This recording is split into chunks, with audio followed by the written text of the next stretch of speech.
돈을 버는 다양한 방법, 재테크 기사와 돈 되는 정보로 투자의 기준을 제시해주는 재테크 노하우 머니쇼 시작합니다.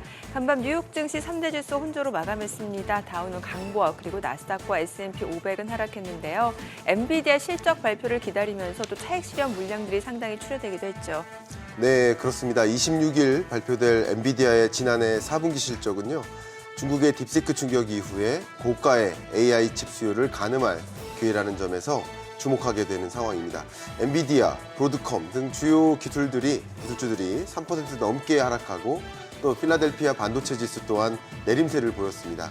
10년물 미 국채금리 수익률은 4.4% 부근에서 등락을 보이고 있습니다. 네, 어제 국내 증시는 외국인과 기관이 모두 양시장에서 순매도를 나타내면서 코스피, 코스닥 모두 하락했습니다. 또 어제 처음 코스닥에 입성한 위너스는 공모가 대비 200% 넘게 급등하는 모습을 보였고 미국이 중국 선사와 선박 견제책을 내놓으면서 반사이익 기대감이 반영된 HBM을 비롯해서 해운주들이 강세를 보였습니다.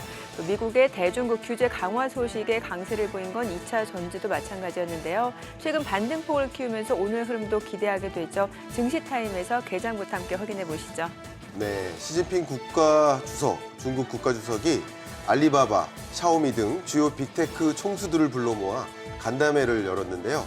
미국과의 패권 전쟁에서 승기를 잡기 위함이라고 하는데 시진핑 주석의 진짜 속내는 무엇인지 국제정세 진단 코너를 통해 알아보도록 하겠습니다. 네, 지금 보고 계신 머니쇼는 SBS 비즈앱과 유튜브에서 실시간 시청이 가능합니다. 더 많은 국내 주식 정보 받아보실 분들은 카카오톡 채널 머니랩 추가하시기 바랍니다. 그럼 먼저 빠르게 돌아가는 글로벌 증시 상황부터 정리해볼까요? 최주연 아나운서 소식 전해주시죠. 굿모닝 마켓입니다. 지난 주말 사이 큰 폭으로 떨어졌던 뉴욕 증시, 오늘도 유의미한 반등세를 보이진 못했습니다. 특히 마이크로소프트를 필두로 AI 공급 과잉에 대한 논란이 나오면서 기술주들에 대한 투자 심리가 살아나지 못했는데요. 이 같은 결정이 AI 컴퓨팅 수요에 대한 장기적인 불확실성을 시사하는 것 아닐까 우려됩니다.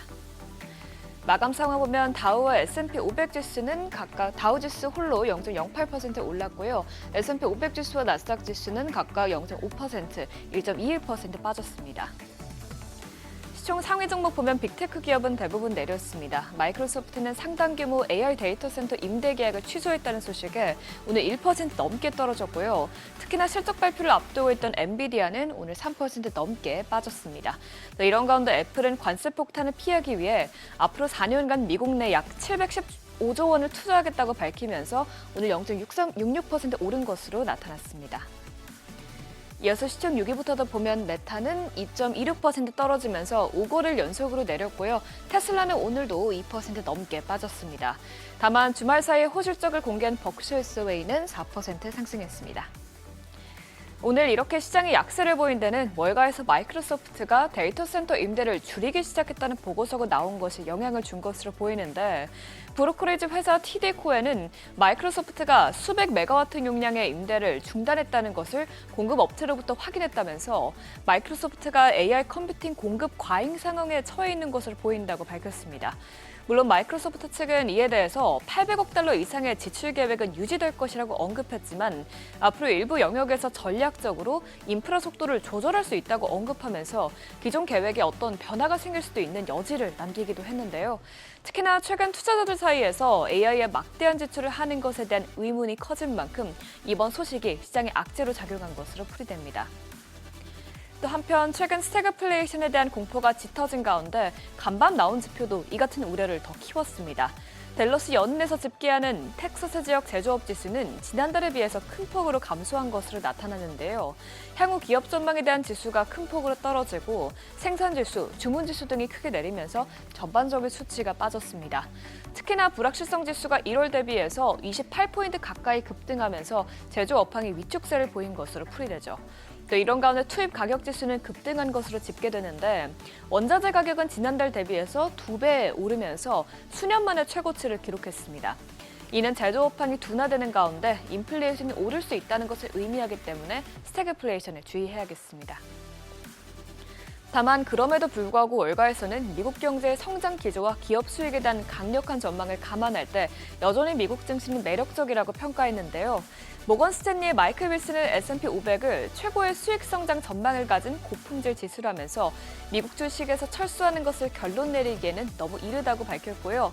JP모건 체이스의 전략가 미슬라브 마테이크는 빅테크의 전망이 전보다 침체한 것을 미국 주식이 광범위한 실적을 내는데 의미 있는 장애물이긴 하지만 미국의 수익 성장이 전 세계 나머지보다 낮기 전까지는 이 약세 전망을 뒷받침하지 못한다고 강조했습니다. 국채 수익률은 오늘도 소폭 떨어졌습니다. 10년물 국채 수익률과 2년물 국채 수익률은 각각 0.01%포인트 빠지면서 두 수치 모두 지난 12월 이후 최저치까지 내렸습니다. 국제유가는 미국이 이란을 대상으로 새로운 원유 제재를 내놓자 상승했습니다. WTI와 브렌트유는 각각 배럴당 70달러, 74달러 선에서 거래됐고요. 또 경기에 대한 불확실성이 큰 만큼 국제금값은 오늘도 0.36% 올랐습니다. 굿모닝 마켓이었습니다.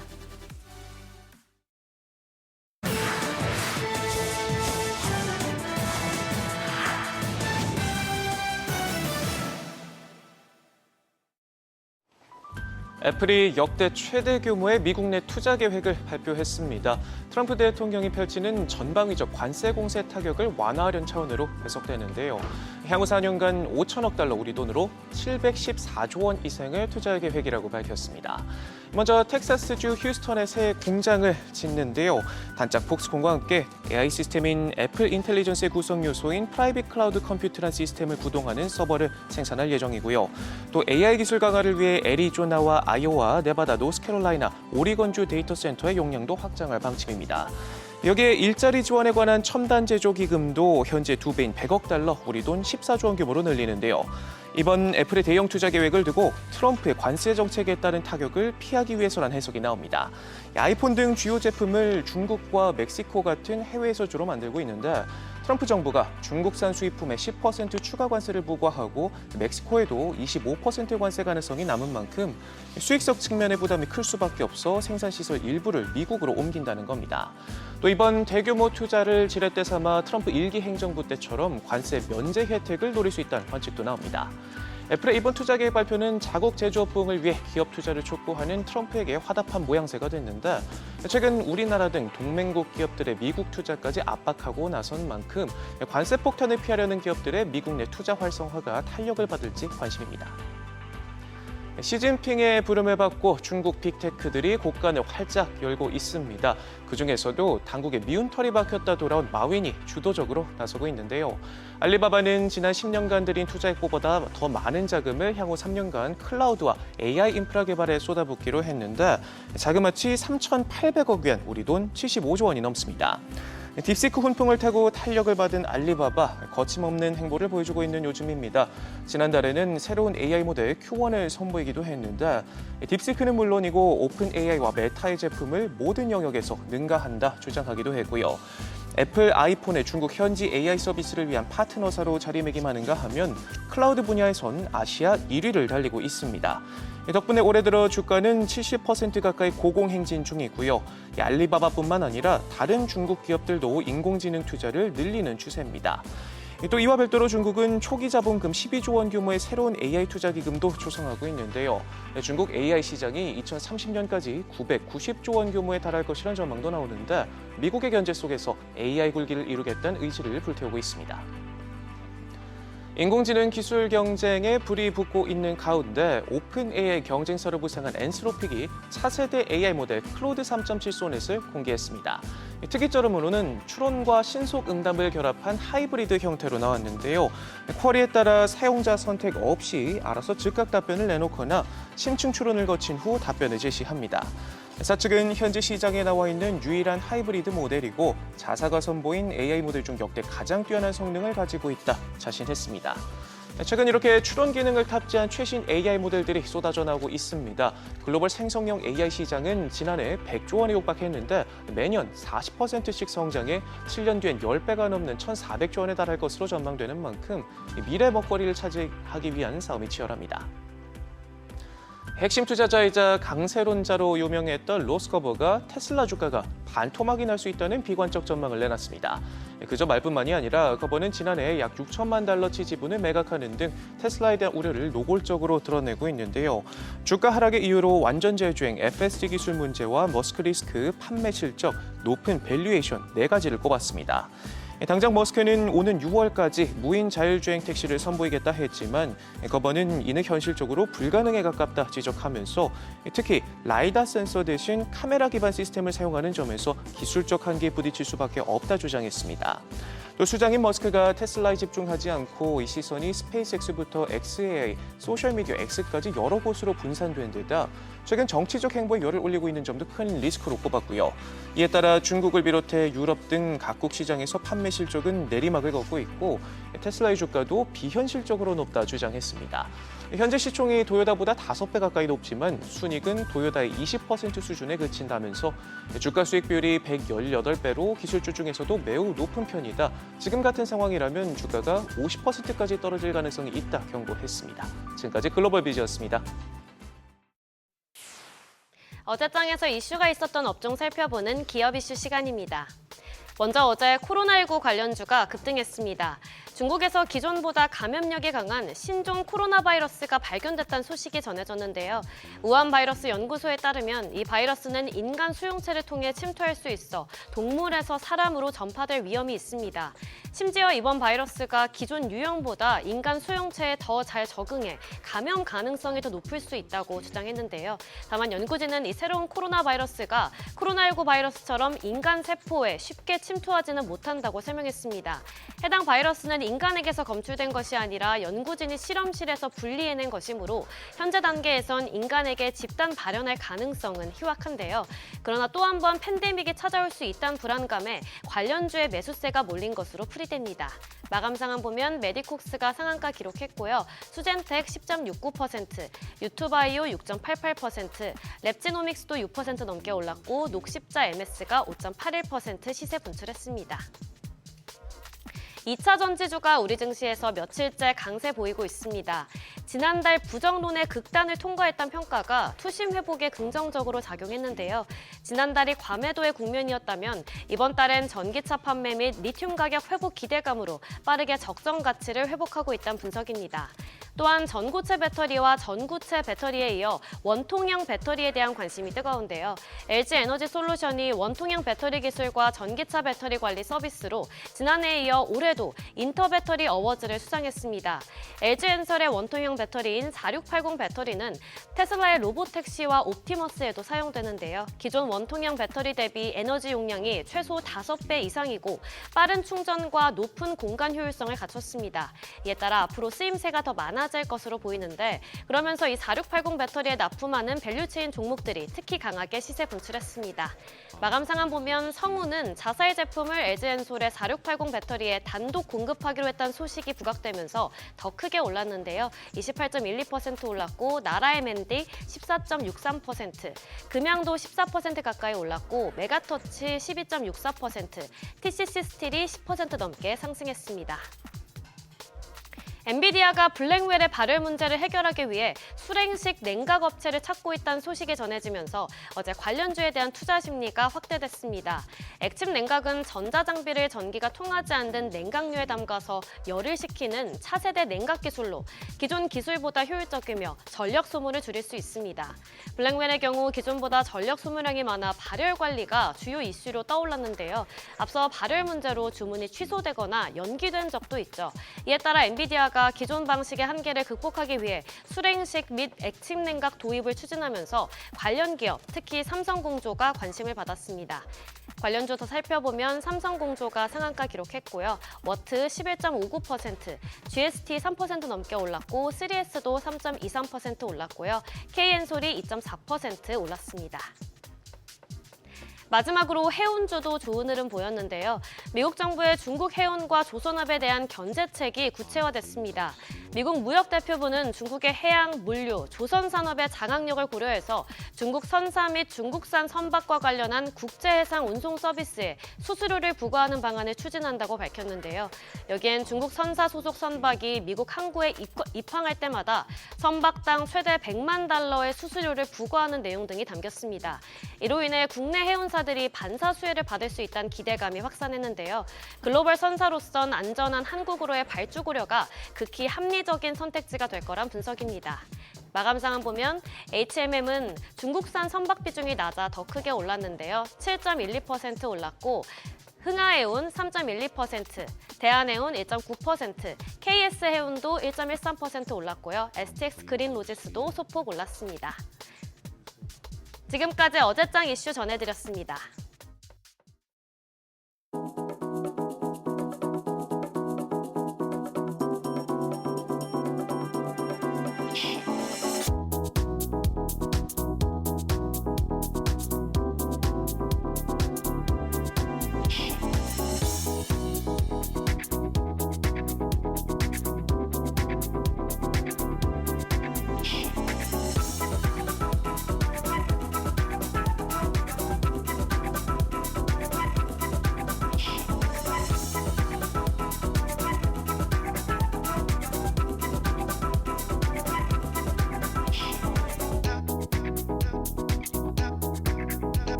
어제 국내 증시 양대 지수 하락했지만 미증시 대비 하락폭은 작았습니다. 미국발 여러 악재에도 상대적으로 강건한 모습을 보이면서 올해 코스피 맷집이 좋아졌다는 평가도 나옵니다. 오늘은 한국은행 금융통화위원회와 윤석열 대통령 탄핵심판 최종 변론 등 중요한 일정들이 예정돼 있습니다. 시장 단기 조정을 마치고 다시 상승 추세를 이어갈지 아니면 조금 더 휴식에 들어갈지 확인해야겠는데요. 어제장 복귀하면서 오늘장 투자 포인트 체크하시죠. 코스피는 0.4%, 코스닥은 0.2% 가까이 하락했습니다. 지난주 월마트 실적 발표 이에 불거진 미국의 소비와 경기 둔화가 연속적으로 발표된 매크로 지표 부진으로 확산되면서 앞서 뉴욕 증시가 급락했지만 국내 증시는 뉴욕 증시 하락폭 대비해서는 선방했습니다. 2차 전지와 해운주 등의 상승으로 장중의 하락폭을 많이 줄였습니다. 수급적으로는 연기금이 시작 하락을 방어해줬습니다. 어제 유가증권 시장에서 외국인 2천억 원 넘게 순매도했고 기관도 926억 원 팔자 포지션 취했습니다. 하지만 이 가운데서도 연기금은 36거래일 연속 사자세를 이어가며 역대 최장 기록을 갈아치웠습니다. 어제는 개인 투자자만 홀로 2천억 원 가까운 매수 우위였습니다. 코스닥 시장에서도 메이저 수급 주체의 양 매도가 나왔습니다. 외국인이 1,000억 원 넘는 팔자세였고 기관 1,280억 원 가까이 순매도했습니다. 여기서도 개인만 홀로 2,425억 원 순매수 기록했습니다. 시가총액 상위 종목을 보면 반도체와 바이오 대표주들이 하락한 가운데 2차 전지 대표주가 상승했습니다. 2차 전지주는 다음 주 인터배터리 행사를 앞두고 바닥 통과 전망에 반등했는데요. LG 에너지솔루션 인터배터리에서 원통형 배터리인 46 시리즈 셀 라인업을 공개한다는 소식에 2% 가까이 상승했습니다. 현대차와 기아, 네이버도 강세 보였습니다. 반면 필라델피아 반도체 지수 하락으로 삼성전자가 1.5%, SK하이닉스가 2% 넘게 조정을 받았습니다. 코스닥 시장에서도 2차 전지주는 강했습니다. 에코프로 형제가 나란히 2%대 강세 기록했습니다. 제약바이오 대표주는 희비가 갈렸는데요. HLB가 간암 신약 허가 기대감에 7% 넘는 상승세 시현했고 삼천당 제약도 4% 가까이 반등했습니다. 반면 알테오젠과 레인보우 로보틱스, 리가켄바이오 등은 2%에서 3%대 낙폭을 보였습니다. 환율이 떨어진 점은 시장에 우호적이었습니다. 정규장 마감 시간 달러 기준 6원 90전 하락해 1,427원 40전의 거래를 마쳤습니다. 달러 가치가 하락하면서 환율은 2달 반 만에 1,420원대로 내려왔습니다. 이후에 환율은 야간 거래에서는 낙폭을 축소했습니다. 독일 총선 직후 나타났던 유로 강세가 되돌려지면서 글로벌 달러가 반등한 영향입니다. 역의 환율은 1,429원대인데요. 오늘 외환시장 소폭 오르면서 문을 열겠습니다. 김병환 금융위원장이 3월 31일 주식시장 전체 종목을 대상으로 공매도를 재개한다는 방침을 밝혔습니다. 공매도는 주가가 하락할 것으로 전망되는 주식을 빌려서 매도한 뒤에 실제 주가가 내려가면 싼 가격에 다시 사들여 빌린 주식을 갚는 거래 방식으로 시장 변동성을 키울 수 있는데요. 그래서 투자자들의 긴장감은 더 커지고 있습니다. 공매도 타깃이 될 수 있는 종목들 다시 한번 확인해 두시죠. LS증권이 고평가된 급등 종목을 스크리닝했는데요. 삼양식품과 두산, LS일렉트릭, 한화에어로스페이스, 삼천당 제약 등이 여기에 해당합니다. 최근 주목받았던 방산과 전력, 바이오 종목들이 포함되어 있으니 단기간에 많이 오른 종목들 투자하실 때는 이 부분도 참고하시고요. 한편 3월에 코스피 시총 규모별 지수 변경도 이뤄집니다. 유진투자증권은 소형주에서 중형주로 옮겨가는 종목들은 추가 매수 자금 유입과 주가 상승을 기대해 볼 수 있다고 조언했습니다. 소형주 지수에서 중형주 지수로 옮겨갈 수 있는 가능성이 높은 종목으로 한화리츠와 화승엔터프라이즈, 가온전선, STX엔진 등을 지목했습니다.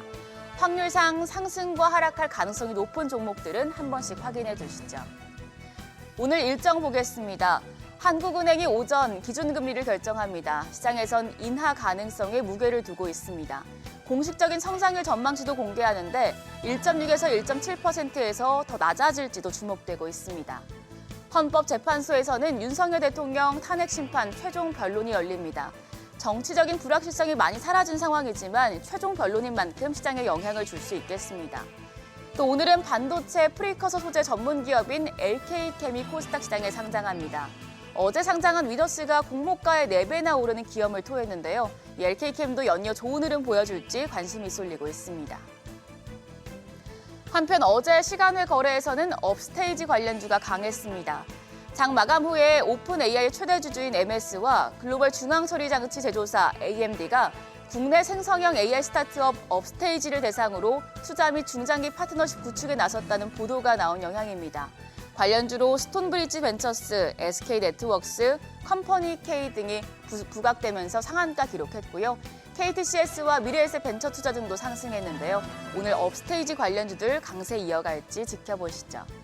간밤 애플의 대규모 투자와 테슬라의 중국 내 완전 자율주행 출시 등의 여러 소식들이 나왔습니다. 관련주들 움직임 예의주시하시고요. 오늘은 한은금통위와 윤 대통령 탄핵 심판 최종 변론 등 국내 이슈에 따라 시장 방향이 달라질 수 있으니 이 부분도 확인하고 대응하셔야겠습니다. 지금까지 어제장 오늘장이었습니다.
네, 현재 시각 8시 24분 지나갑니다. 지금 보고 계신 머니쇼는 SBS BG앱과 유튜브에서 실시간 시청이 가능합니다. 특히 SBS BG앱 다운로드 받으셔서 시청하시면 다양한 정보 확인해 보실 수 있고요. 더 많은 주식 정보 원하시는 분들은 카카오톡 채널에서 머니랩 검색하셔서 친구 추가하시기 바랍니다.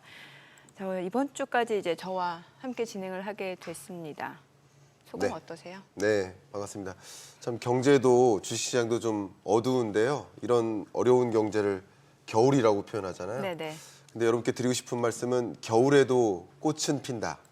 네, 겨울꽃이라는 노래 제목을 좀 생각해 주시고요. 여러분 입장에서 정말 어려운 경제지만 그 안에서 어떤 겨울꽃이 필까 이런 것을 좀 주목할 수 있는데 이번 주 한 해 도움을 드리도록 하겠습니다. 감사합니다. 겨울꽃. 네, 굉장히 의미 있는 단어인 거죠. 네 그렇습니다. 네. 검색하면 나올 수도 있겠네요. 네, 바로 나옵니다. 겨울꽃. 네. 알겠습니다. 자, 오늘 저희 또 함께해 주실 분 모셔서 저희 자세한 내용 좀 짚어보도록 하겠습니다. IS 김태성 본부장님 함께합니다. 어서 오세요. 네, 안녕하세요. 제가 먼저 질문할게요. 네. 뭐 지금 전반적으로 미국 뉴욕 증시가 주요 대형 기술주들이 좀 조정을 받고 있는 상황인데 네. 최근 들어서 좀 경기 둔화 우려가 커지면서 이런 종목들로 지금 차익 실현 욕구가 좀 커지는 모습이거든요. 예. 일단 지수가 빠지니까 거기에 맞는 이유를 가져다 붙이는 게 저는 첫 번째 요인이다라고 생각이 들어요. 특히 이제 지난주 금요일 같은 경우에는 지수가 빠지기 직전에 지표들이 좀 나왔죠. 제조업 지수라든지 이제 소비자 물가 지표. 그런데 이제 예상치보다 PMI 예상치보다 일단 지표 자체가 조금 둔화되게 나오다 보니 이렇게 되면 소비가 계속 이제 줄어들 가능성도 높겠다라는 이야기들이 나온 것 같습니다.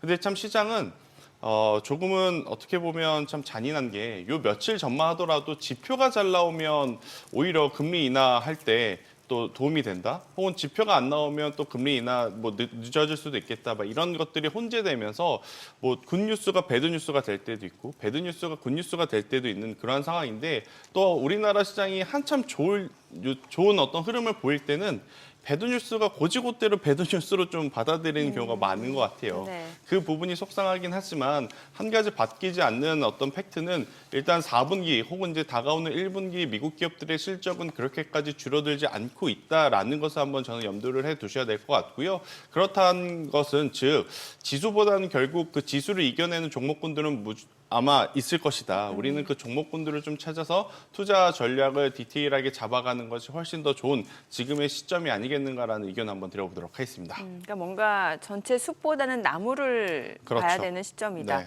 좀 전에 화면에 나왔다시피 이제 댈러스 여는 제조업 지수 같은 경우 굉장히 많이 떨어졌어요. 네. 최근에 나온 지표는 보면은 어제죠. S&P 그렇죠. 글로벌 서비스업도 지금 약간 위축 국면이고. 그렇죠.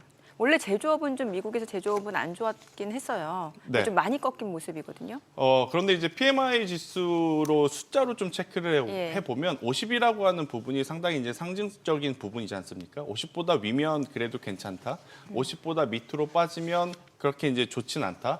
서비스 PMI 지수는 50 밑에고요. 제조업 PMI 지수는 50 위에 지금 흘러가고 있어요. 그래서 무조건적으로 나쁘다라고 평가를 하기에는 지금 기준이 너무 엄격한 것이 아닌가라는 저는 생각이 들어서 조금 더 살펴보실 필요는 있을 것 같고 가장 중요한 건 지표보다는 이번 주, 그러니까 이틀 뒤에 나올 엔비디아 실적 그리고 그 이후에 나올 가이던스에 따른 방향성이 아닐까라는 생각이 들어요. 그래서 저는 지금 미국 증시의 조정은 우리나라 증시하고는 조금 이제 별개의 문제로 인식을 하는 것이 맞지 않겠는가라는 의견. 어제도 마찬가지였습니다. 지난주 금요일 날 미증시 하락한 거 보고 주말 사이 내내 고민 많으셨을 것 같거든요. 네네. 근데 막상 또 시장 열리니까 뭐 하락하는 쪽은 눈에 보이죠. 당연히. 하지만 그 반대급부로 또 상승하는 쪽에 대한 반등세가 굉장히 강했던 게 우리나라 증시라 만약 오늘도 그런 흐름들이 이어지게 된다면 미증시의 조정 크게 걱정하실 필요는 없을 것 같고 반대로 이제 타이밍 쪽으로 미국 증시가 반등이 나올 때 우리나라 증시는 더 좋아질 수 있는 여력은 있지 않겠는가라는 의견 드려보도록 하겠습니다. 네. 말씀 주신 것처럼 어쩌면 이번 주 가장 주목해야 될 그 변수가 엔비디아 실적 발표 아니겠습니까? 그 엔비디아 실적 발표가 시장의 기대치를 또 밑돌면 네. 또 한 번 시장은 안 좋은 방향으로 그렇죠. 출렁일 텐데요. 우리 시청자 여러분들을 위해서 이 엔비디아 실적 발표가 결국 시장에 어떤 영향을 줄지 두 가지 시나리오를 가지고 말씀 한번 부탁드립니다. 일단 미국 증시에서 두 기업의 빅테크 기업들이 지금 가장 큰 화두죠. 첫 번째로는 마이크로소프트에 대해서 투자 지원이냐 아니면 전략적인 투자 선택이냐 지금 말이 많고 지금 왈가왈부 뭐 긍정적으로 보시는 분, 부정적으로 보시는 분 굉장히 많은 상황. 혹시 그 내용은 간밤에 그 마이크로소프트에서 AI 데이터 센터 그렇죠. 임대 계약을 취소했다는 보고 나온 그 네. 내용 말씀하시는 네. 거죠? 예. 그런데 아직 마이크로소프트에서 공식적으로 우리가 이렇게 하겠다라는 피드백은 없었어요. 네네. 그래서 네. 조금은 더 지켜봐야 하는데 우선 빅테크 기업들 안에서는 지금 이 뉴스가 첫 번째 핫 이슈인 것 같고요.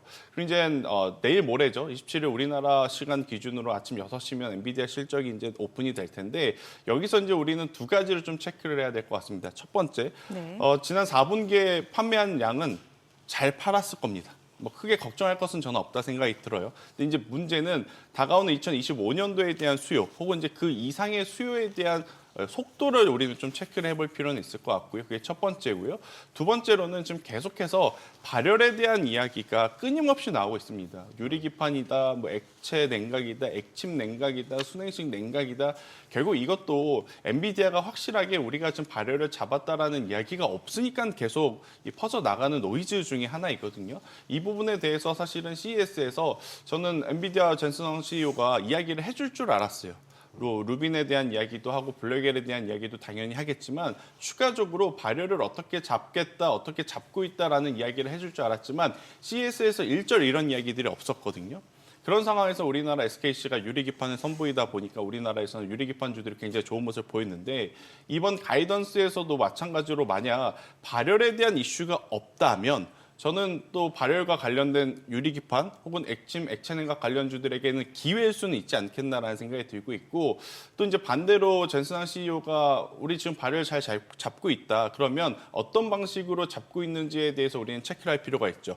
거기야 부합이 되는 기업들은 당연히 이제부터 시작이 될 가능성이 높으니까 그게 이제 체크 포인트 중에 하나가 될 것 같고요. 저는 뭐 루빈이라든지 블랙엘에 대한 수요 가이던스가 좋다면 반도체 주들은 지금의 조정은 어떻게 보면 이용해 볼 필요는 있지 않겠는가라는 의견 한번 조심스럽게 들어보도록 하겠습니다. 네. 또 나오셨으니까 네. 경제 읽어주는 남자잖아요. 네. 최근에 나온 매크로 지표, 미국 쪽 매크로 지표는 어떻게 보세요? 개인적인 뷰는 어떠세요? 일단 기본적으로 관세 전쟁을 가지고 트럼프가 드라이브를 걸었지 않습니까? 그러니까 드라이브를 걸었지만 생각보다 관세 전쟁을 강하게 드라이브를 걸기보다는 그냥 압박 카드로서만 이용하고 그리고 또 상대국들이 만만치 않게 대응을 하고 있는 모습이에요. 그러다 보니까 관세 전쟁을 펼칠 것처럼 으름장을 내걸고 결과적으로는 상대국들이 미국이 원하는 트럼프가 원하는 그 그림대로 속내대로 들어줄 것으로 지금 관측이 되고 있죠. 그러다 보니까 원달러 환율도 하향 안정화되고 있는. 물론 아직도 강달러 뉴노멀로 가정할 필요가 있겠지만 네.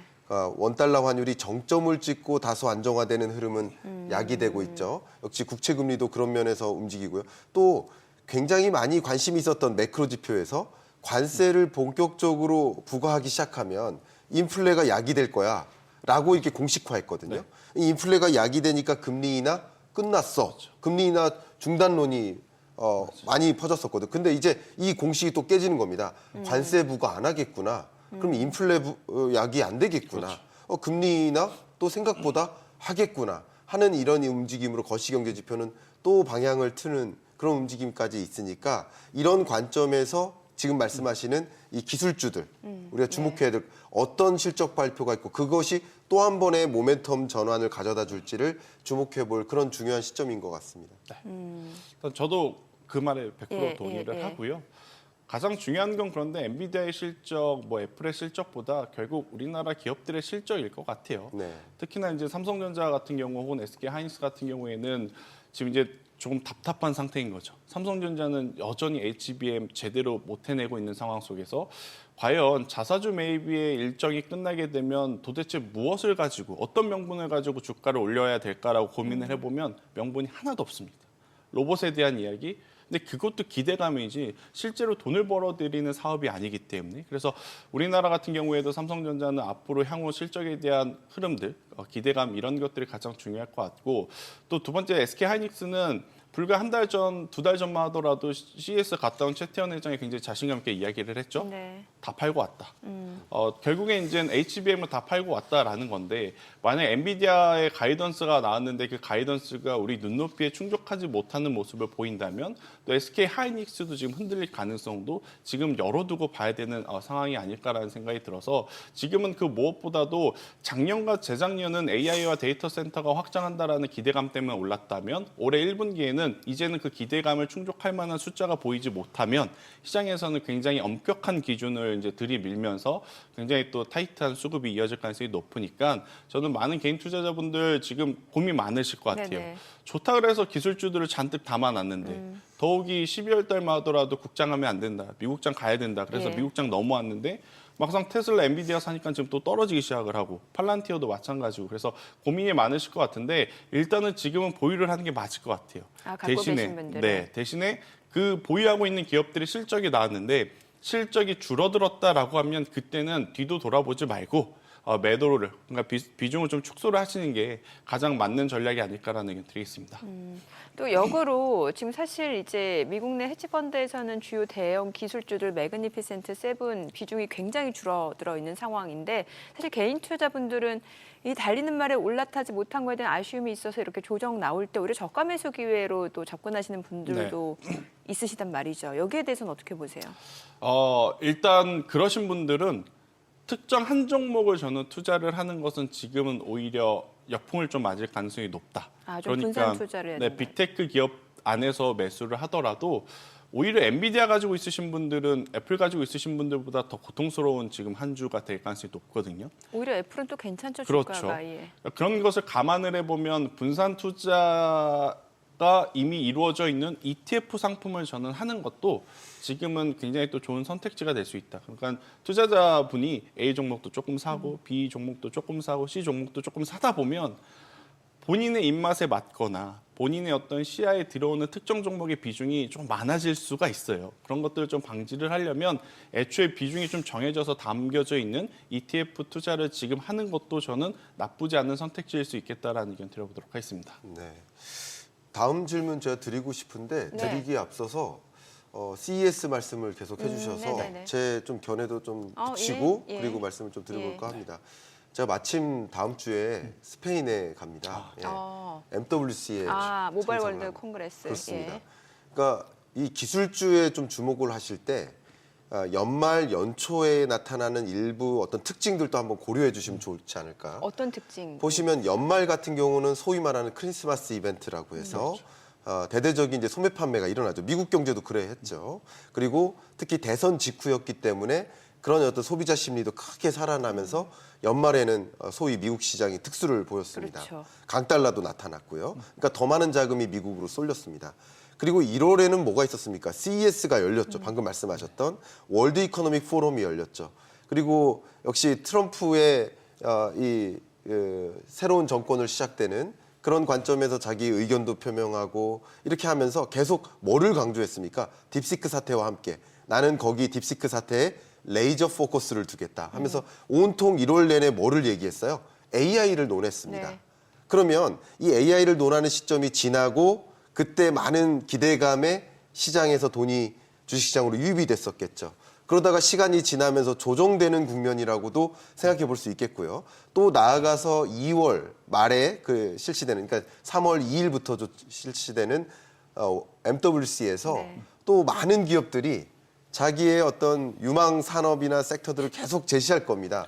근데 제가 제시될 것 하나 키워드를 말씀드릴까요? 뭐예요? 이미 여러분 논하고 계시겠지만 이제 AI 에이전트가 키워드가 될 겁니다. AI 에이전트. 예, 이제 인공지능 비서가 되는 거죠. 예. 하나는 소프트웨어적으로 앱의 형태로 AI 에이전트를 활용하고요. 또 다른 방식은 로봇의 형식으로 이용하게 되는데 우리나라 통신사들, 가전사들, 또 글로벌 많은 빅테크 기업들, 국내외 많은 기업들이 다 AI 에이전트 경쟁이 붙을 겁니다. 그래서 모바일 월드 콩그레스를 통해서 이 모바일 산업과 또 AI 영역에 있어서 AI 에이전트 시대임을 다시 한번 제시하면서 그런 영역으로 또 관심이 주목되고 많은 투자자들의 관심이 그쪽으로 돈의 쏠림을 유인시킬 것이다. 이 부분도 한번 그 큰 흐름에서 12월, 1월 또 2월, 3월까지 이루어지는 그런 관점에서 2월은 상당 부분 조정되는 국면이고 뭐 실적 발표에 따라서 움직임이 좀 달라지겠지만 또 3월에는 또 한번 MWC에 좀 관심이 주목되는 구간이다. 이 부분을 좀 먼저 말씀드릴게요. 그러면은 네. 저는 이제 여쭤보고 싶은 게 나오셨으니까 두 분 다 여쭤볼게요. 네. 왜냐면은 이제 AI 그 하드웨어에서 지금 소프트웨어 쪽으로 이제 투자자들의 시선이 좀 옮겨붙은 상황이고 대표적인 종목이 이제 팔란티어라고 볼 수 있잖아요. 네. 소프트웨어 쪽으로. 그럼 AI 에이전트는 뭐예요? 대표적인 종목이? 네, 그 기업들은 이제 여러 개가 있습니다만 예. 저는 이제 해당 기업을 코멘트할 수가 없는 입장에서 해당 기업명을 코멘트하기는 어렵지만 네네. 그러니까 AI 에이전트는 크게 두 가지 영역이 있다고 생각하시면 좋겠습니다. 네네. 그러니까 우리가 이미 가지고 있는 스마트폰을 이용해서 AI 에이전트 어플리케이션을 이용하는 방식이 있겠죠. 한 가지가. 또 다른 방식은 그냥 주로 지금 이야기 많이 나오는 게 로봇 펫입니다. 그러니까 소니의 아이보 2.0 같은 것이 대표적인 사례인데 로보틱스가 옆에 나를 비서처럼 따라다니면서 질의응답하고 혹은 특히 고령사회, 지금과 같은 우리나라는 올해부로 초고령사회에 진입을 했는데 우리나라 전체 인구의 20%가 고령자입니다. 일본 인구 전체 인구의 25%가 고령자예요. 그 고령자들이 또 독거노인의 형태로 1인 가구로 전환되는 경우가 많이 있거든요. 그런 과정에서 나의 어떤 친구이자 펫, 애완견이자 혹은 비서이자 동반자가 돼주는 이런 로보틱스에 대한 관심도 지배적으로 나타나고 있거든요. 이 두 가지의 AI 에이전트의 주목이 3월 들어 좀 집중되는 현상이 나타날 것이라는 것도 우리가 관측해 볼 바라고 의견을 드리고 싶습니다.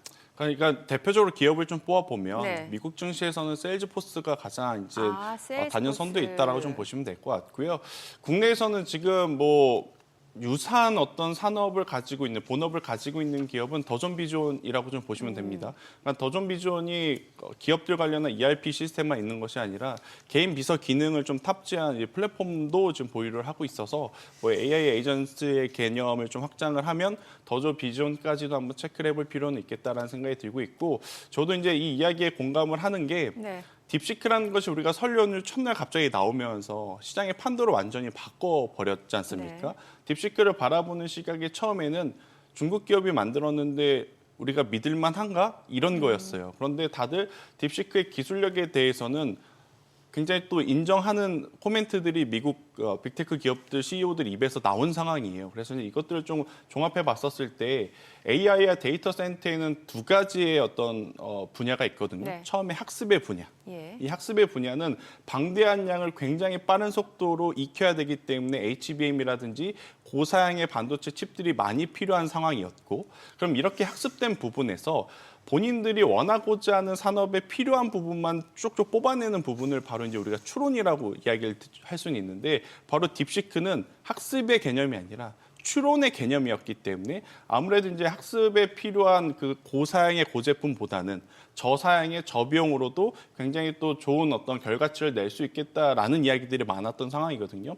근데 이 딥시크를 통해서 기업들이 지금 매출을 내는 것을 보고 있노라니 아마 많은 기업들도 이제는 앞단에 학습에 일단 투자를 하는 것은 조금은 줄여도 되겠다.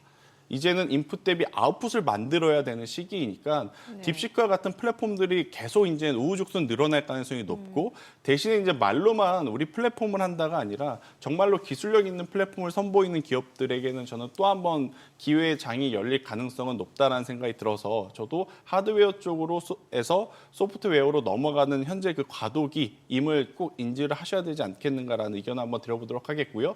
대신에 미국 증시에 투자를 하신 분들은 소프트웨어 기업들 많지 않습니까? 네네. 사실 팔란티어도 요 며칠 조정 나와서 그런 거지 작년부터 올해까지 보면 이 정도의 조정은 충분히 나와도 이상하지 않을 만큼 상승을 했어요. 좀 가파르게 올랐다는 그렇죠. 거죠. 네, 그런 부분 좀 감안을 하면 미국 증시에서는 여전히 기회에 있는 종목군들이 많지만 네. 반대로 우리나라 증시에 우리나라 기업들의 소프트웨어 기업들은 아직까지도 좀 기술적으로 많이 성장하지 못한 상황이라서 네. 중장기 투자의 관점은 미증시에서 한번 저는 찾는 게 맞을 것 같고 네, 네. 우리나라 증시에서는 미증시의 이런 뉴스를 가지고 단기적으로 움직일 수 있는 종목에 집중을 하는 것도 저는 또 하나의 방법이 될 수도 있겠다라는 의견 드려보도록 하겠습니다. 네. 네.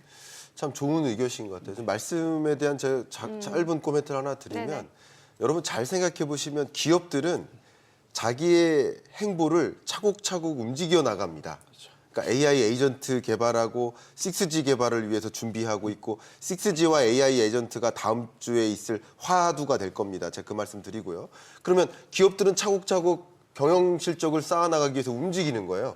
그런데 주식시장에서는 과도한 기대를 했다가 또 실망했다가 과도한 기대를 했다가 실망했다가 이렇게 변화하는 모습인 거예요. 그래서 12월, 1월에는 기대감이 폭증했다가 또 2월에는 좀 기대감이 줄었다가 또 3월에 MWC를 보면서 이런 기업들이 새로운 6G를 먼저 도전하네. AI 에이전트에 정말 추격할 수 없는 어떤 기술이나 제품들을 선보이네. 그럼 또 기대감이 또 들어섰다가 이렇게 움직이는 행보도 있다라고 의견을 드리겠습니다. 네. 제가 이게 질문자이자 대담자로 같이 1인 2역을 하고 있는데요. 질문도 한번 드려보도록 하겠습니다. 지금까지 우리 시청자분들이 많이 관심이 있어 하시는 AI 섹터에 지금 관심을 가졌어요. 예. 근데 AI에 있어서 쇼크를 줬던 것이 딥시크 쇼크였던 것이고요. 자동차 산업으로 잠깐 건너가면 자동차 산업에 쇼크를 줄 만한 가장 중요한 이벤트라고 할까요? 그것이 바로 리콜 사태입니다. 그렇죠. 근데 테슬라 같은 경우 대규모 리콜 사태가 지금 벌어지고 있고 1년 동안 15배나 리콜이 늘어나고 있습니다. 이것은 당연히 테슬라의 주가를 조정시키는 요인이 될 텐데요. 어떻게 보십니까? 완성차에서 보이는 어떤 리콜 사태보다 훨씬 비율이 높게 테슬라에 보이고 있는데 네. 이 부분들 주식시장에 또 실물 경제 어떤 영향을 미칠지 한번 의견 부탁드리겠습니다. 일단 테슬라가 과거처럼 그러니까 전체 매출의 의존도의 다수가 2차 전지 전기차라면 이 뉴스는 당연히 테슬라에게는 엄청나게 큰 악재로 보일 수는 있겠죠. 하지만 테슬라는 이미 체질 개선에 많이 성공한 상황이고 스페이스X라든지 로봇이라든지 FSD 카드를 이제 가지고 있는 상황이라 이게 아마 회사 입장에서 노린 것인지 아닌지 모르겠어요. 근데 저는 개인적으로 대규모 리콜이 있는 그 시점에 네. 테슬라는 짧은 시간 안에 FSD 카드를 계속 써먹더라고요. 이번에도 마찬가지입니다. 미국에서 굉장히 큰 규모의 테슬라 모델 3 Y 리콜 이야기가 나오니까 네. 이틀 뒤에 중국에서 FSD 허가가 될 것이다라는 뉴스들이 도배가 되면서 사실 이제 리콜에 대한 뉴스가 좀 많이 묻히는 상황들이 좀 많았었어요. 그러다 보니까 주가도 여기서 이거를 악재로 받아들여서 변동성이 나와야 되나 하는 시점에 다시 FSD 이야기가 나오니까 오히려 잠시 흔들렸다가 또 올라가는 흐름들이 좀 많았었고 이번에도 타이밍 쪽으로 공교롭게도 뭐 리콜 이야기가 나왔다가 또 동시에 중국의 FSD 이야기가 이제 바로 또 이제 나오면서 저는 리콜에 대해서 테슬라 같은 경우에는 기업 차원에서 적극적으로 좀 잘 방어를 하고 있는 부분이 아닌가라는 생각이 들어서요. 물론 이제 소비자 입장에서는 이런 이야기 혹은 투자자 입장에서는 이런 뉴스가 달갑지는 않습니다. 하지만 전체 그동안의 패턴을 놓고 보면 리콜 사태에 대해서 주가가 크게 반영하지 않았다라는 것을 한번 우리는 체크해 볼 필요는 있을 것 같고요. 대신에 이제 테슬라 같은 경우에는 대항마라고 불렸던 기업들이 굉장히 많았지 네, 않습니까? 뭐 니콜라도 있었었고요. 뭐 리비안도 있었었고요. 최근에는 중국 BYD가 또 그렇죠. BYD. 근데 BYD는 대항마라기보다는 이미 테슬라를 어떻게 보면 일정 지역에서는 넘어섰으니까. 예. 그런데 뭐 리비안, 니콜라 이런 기업들 중에 사라진 기업이 엄청나게 많습니다. 네네. 네, 여기에 이제 우리가 또 체크를 해야 될 부분이 그래도 그 중에서 살아남은 기업이 어디냐라고 하면 리비안이 하나 살아남았죠. 그러면 수많은 스타트업 기업들이 서로 쪼개가던 점유율이 리비안 쪽으로 지금 쏠리게 되면서 오히려 리비안 같은 경우에는 지난 4분기 실적에 대한 개선세도 한번 확인을 좀 했었어요. 그래서 일단 전기차 혹은 2차 전지를 통틀어서 보면 테슬라는 2차 전지 전기차에 국한되어 있는 기업이 아니라서 이 뉴스를 바라보기보다는 FSD 일정 혹은 스페이스X에 대한 관심도를 더 비중 있게 보는 게 맞을 것 같고요. 오히려 이제 미국에서 나오는 전기차 이야기에는 리비안과 같은 기업들이 조금은 더 민감하게 반응할 수 있지 않겠는가라고 정리 한번 드리도록 하겠습니다. 그럼 가격적으로 봤을 때 지금 테슬라가 네. 330달러까지 내려온 상황인데 좀 추가적으로 더 조정이 있을 수가 있다 이렇게 보시는 거예요? 저는 우선은 자격적으로라기보다는 예. 지금 업황의 흐름상 예. 미국과 중국이 아직까지는 티격태격하고 있잖아요. 그런 상황 속에 트럼프 바로 옆에 있던 일론 머스크가 중국에서 FSD 관련한 좋은 성과를 내는 게 트럼프 입장에서는 참 얄미울 수 있을 것 같다는 생각이 들거든요. 그런 일련의 대내적인 변수를 좀 고려했었을 최근에 땐 그 인도에 공장 짓겠다고 하니까 네. 그 트럼프가 일론 머스크한테 그러지 말고 미국 와서 예. 그 그러니까 지금 내용도 안에서도 있고. 좀 삐걱삐걱 되는 것 같아요. 삐걱삐걱 트럼프하고 머스크요? 트럼프와 일론 머스크가 왜냐하면 받은 건 받았고 또 줄 건 줬는데 이제 여기서 약간의 이제 마음이 좀 안 맞게 되면 당연히 뭐 그럴 수밖에 없다라는 생각은 저는 개인적으로 하고는 있는데 우선 일련의 대내적 변수가 여전히 남아 있는 상황이라 테슬라를 지금의 위치에서 만약 이 FSD가 미국 쪽에서 나온 이야기라면 저는 과감하게 베팅을 해보셔도 괜찮다라고 이야기를 드렸을 것 같아요. 그런데 중국 쪽에서 나오는 이슈이기 때문에 조금은 더 경계감을 가지고 좀 보셔야 되지 않겠는가라는 의견 한번 드려보도록 그러니까 주가에 좀 하겠습니다. 변동성이 있을 수 있다라는 거죠. 네. 자, 지금 시각 8시 50분 향해 갑니다. 오늘 양시장 예상 체결지수 좀 확인해 보겠습니다. 먼저 코스피부터 좀 보도록 할게요. 오늘 코스피가 0.5%, 0.6% 하락 출발 예상되고요. 2,628포인트입니다. 코스닥 약보합 출발 예상되죠. 772포인트로 집계됩니다. 시가총액 상위 종목 지금 예상 체결가 좀 보도록 하겠습니다. 삼성전자 약보합 출발 예상되고요. 지금 호가가 57,200원, SK하이닉스는 보합 출발 예상됩니다. LG 에너지솔루션 강보합권 예상되고요. 호가는 386,000원, 삼성바이오로직스가 보합 예상되고요. 현대차가 0.2% 소폭 하락 예상됩니다. 예상 체결가 206,500원. 기아 약보합 출발 예상됩니다. 호가는 94,800원이고 삼성전자 우선주는 0.3% 상승 예상되죠. 호가 48,150원. 셀트리온 소폭 하락 예상됩니다. 예상 체결가 177,400원. 그리고 네이버가 0.2% 소폭 하락 예상되고 KB금융은 0.7% 오름세가 예상되고요. 호가는 82,500원으로 집계가 됩니다. 코스닥 시가총액 상위 종목 예상 체결가 보겠습니다. 알테오젠이 오늘 1% 하락 예상됩니다. 어제도 2%가량 주가 좀 조정을 받는 모습이었는데 지금 호가에서도 추가적으로 하락 출발 예상되고 있고 376,500원으로 집계가 되죠. 에코프로비엠 HLB 보합권 예상되고요. 에코프로도 약보합 출발 예상됩니다. 호가는 68,500원. 레인보우 로보틱스가 오늘 2% 하락이 예상됩니다. 호가는 382,000원으로 집계가 되고 있습니다. 자, 그리고 리가캠바이오 1% 하락 예상되고요. 지금 호가는 111,000원. 그리고 삼천당제약, 그리고 휴젤, 클래시스 보합권 예상되고 리노공업이 0.6% 하락이 예상됩니다. 예상 체결가는 223,500원으로 집계가 되고 있습니다. 자, 오늘도 양시장 일단 좀 하락 출발 예상이 되는데 최근에 보면은 미증시에서요 변동성이 굉장히 커지고 있고 사실 간밤 뉴욕 증시 보면은 오히려 막판에 좀 물량들이 많이 출하는 모습이었잖아요. 뭔가 투자자들이 좀 확인하고 가려는 관망 심리 또 경계 심리도 좀 반영이 되는데 국내 증시도 그런 부분이 있는 것 같거든요. 네, 상당 부분 그런 움직임이 예. 지속되고 있습니다. 말씀하신 것처럼 가장 중요한 게 어쨌든 미국 입장에서는 이러다가 정말 미국이 경기가 생각보다 빨리 둔화되는 게 아닌가 예. 하는 것을 발견할 만한 그런 지표들, PMI 지표라든가 예.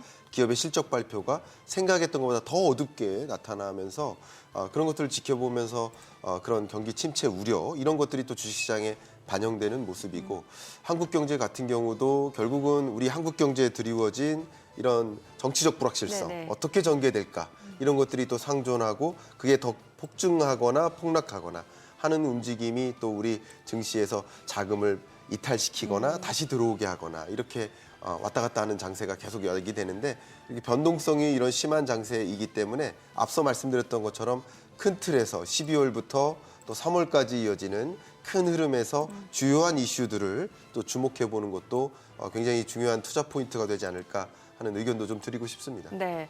또 오늘 이제 한은 금통이 있잖아요. 어떻게 예상하시나요? 뭐 크게 걱정할 필요 없이 동결 가능성이 동결. 가장 높죠. 네, 그래서 일단은 만약 제가 생각하는 것보다도 이제 다른 결과가 나오면 대응을 하는 게 맞겠지만 일단 저는 오늘 아마 많은 투자자분들이 하는 금통이 쳐다보고 있지는 않을 것 같습니다. 장중에 우리나라 개별 시장의 수급에 더 집중할 가능성이 높아서요. 그걸 좀 먼저 보시는 게 맞지 않겠나. 지난주와 지지난주부터 제가 강조드렸던 부분은 외국인의 선물 플레이가 계속되고 있는데 네. 만약 외국인들이 선물에서 매수 포지션을 청산하려고 매도 포지션으로 돌아설 때 그 네. 외국인들이 시장 바깥으로 엑시트하는 것이 아니라 그 수급 자체가 현물로 온다면 더 좋아질 수 있다는 이야기를 드렸거든요. 저는 오늘도 그 부분을 만약에 수급의 변화가 있다면 외국인들이 선물에서 나와서 현물로 움직이는지 여부를 꼭 체크를 하자. 만약에 선물 시장에서 나와서 현물 시장으로 외국인들이 들어온다면 네. 저는 크게 걱정하실 필요는 없지 않나라는 의견 한번 들어보도록 하겠습니다. 지금 내 화면에 나오는 거는 2월 금통위 기준금리 전망에 대해서 10명이라고 하는데 이게 지금 어디 10명인가요? 아, 전문가들의 의견이 2월 금통위 아시아경제 국내 전문가. 그러니까 네. 아시아경제에서 조사한 거네요. 네, 했을 때 10명 2월 금통위 기준금리는 아마도 25%포인트 인하할 것이다. 인하지 0.25%포인트 인하하지 않을까 이렇게 전망하고 있고요. 그래서 사실 지금 이 시점이 우리 방송 생방송 이 시점이 네.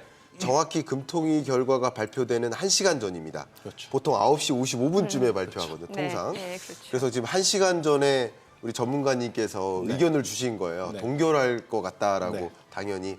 그 의견에 혹시 반대되는 생각 같은 것들은 없으십니까? 저도 일단은 동결한다고 생각을 하고 보셔야 될 것 같고요. 네. 이제 그리고 나서 정말로 인하를 하게 되었을 때 만약에 수급의 개선이 일어나면 그때 좀 과감하게 들어가야 된다 생각이 들어요. 이미 금리 인하가 될 것이다라고 미리 생각을 하고 대응을 하기보다는 지금 시장은 안 된다. 일단 현재 기조를 그대로 가지고 간 다음에 시장에 변화가 나오면 그때 대응을 하는 게 훨씬 더 좋지 않겠나라는 의견 드리겠습니다. 그렇군요. 어떻게 보시는데 인하할 것 같아요? 아니면은 저는 인하 가능성이 조금 더 높다라고 보고는 있습니다. 네네. 그러니까 물론 고려할 것들은 굉장히 많은데 경기 안정 여부도 봐야 되고요.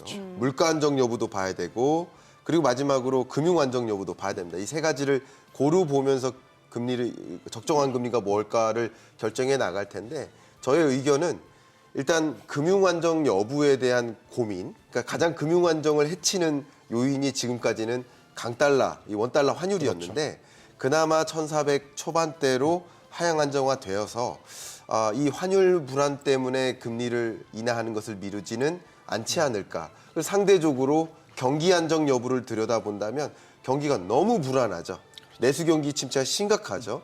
KDI의 지난달 전망도 있었지만 또 역시 한국은행의 전망도 지난 전망치가 1.9%였다면 이번에는 1.6에서 1.8% 정도로 하향 조정하지 않을까 이렇게 관측하고 있는데 그 하향 조정한다는 얘기는 둘 다 안 좋은데, 그러니까 환율 불안도 안 좋고 경기 불안도 안 좋은데 둘 다 안 좋지만 그래도 더 위급한 것이 무엇일까를 선택할 때 지금 한국은행은 다소 이 경기 불안을 더 신경 쓰지 않을까 생각하고요. 잠깐 테크니컬한 관점에서도 보면 네네. 3월에는 한국은행 금통위가 없습니다. 예, 예. 4월에 있습니다. 네. 그러면 이번에 금리 인하를 안 하면 좀 시기가 늦어지게 4월 약 2달을 기다려야 됩니다. 그런 여러 가지 관점을 고려했을 때 금리 인하를 안 했다가 경기가 더 심각하게 악화되는 이런 상황을 한국은행이 책임져라 하고 이렇게 여론의 문매를 받을 수도 있기 때문에 실기했다. 그렇죠. 예. 이런 여러 가지 것들을 고려했을 때 금리 인하 가능성을 조금 더 높게 부과하는 것이 어떨까 저는 생각을 하는데 네. 뭐 1시간 후를 좀 지켜보시면 어떨까 의견 드립니다. 그래요. 그럼 만약에 동결이냐 인하에 따라 주식시장에 미치는 영향이 있을까요? 어떨까요? 앞서서는 그렇게 금통위 영향 크지 않을 거다라는 말씀 저는 주셨는데. 만약에 이제 인하를 하게 된다라고 하더라도 지금 뭐 대내 변수가 지금 확 좋아지는 상황은 아니지 않습니까? 우리나라만 계속 수급이 들어올 수 있는 상황도 아닌 것 같고 그래서 오히려 지수보다는 오늘 이런 시장 속에서도 하락 출발하는 속에서도 시장에 수급이 관심이 있는 쪽을 계속 보는 게 투자자 입장에서는 맞는 것 같고요. 예. 정체적인 이제 경제를 보시는 분들 같은 경우에는 이제 좀 다른 시각으로 좀 보시겠지만 저는 지극히 이제 투자자 입장에서 보면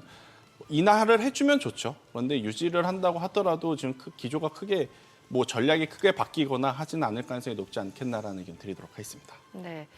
좀 업종별로도 여쭤볼게요. 업종 들어가기 전에 이번 주 또 개인 소비 지출 있잖아요, PC. 네. 이것도 네. 굉장히 중요한 지표잖아요. 이번 주 이제 큰 이벤트가 엔비디아 실적 발표, 개인 소비 지출. 여기서 이제 사실 이게 연준이 선호하는 물가 지표기도 하고, 그렇죠. 예, 그럼 앞으로 이제 연준의 뭔가 행보를 좀 가늠할 수 있는 지표니까요. 네. 예, 어떻게 보시나요? 가장 중요할 것 같습니다. 어떻게 보면 엔비디아 숫자보다도 더 중요해질 가능성이 PC가, 저는 예. 높아 보인다는 생각이 들어요.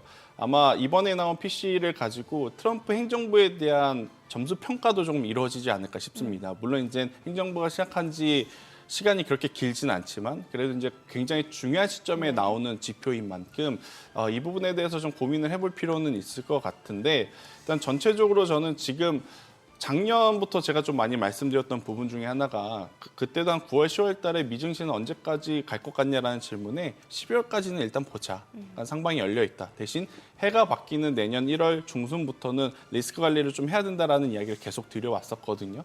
만약 지금 현금을 확보하고 계신 분들 같은 경우에는 PC 물가 지표가 흔들리면서 지수의 조정이 나오게 된다면 일단은 그때가 기회가 될 가능성도 높다는 생각이 들어요. 왜냐하면 과거의 트럼프의 흐름들을 보면 이런 안 좋은 악재가 나타났을 때 굉장히 또 경기 부양에 대한 혹은 이제 투자 심리를 살릴 만한 이슈들이 좀 많았기 때문에 그래서 지표를 보면서 기회 요인을 좀 찾자라는 의견 드리도록 하겠습니다. 네.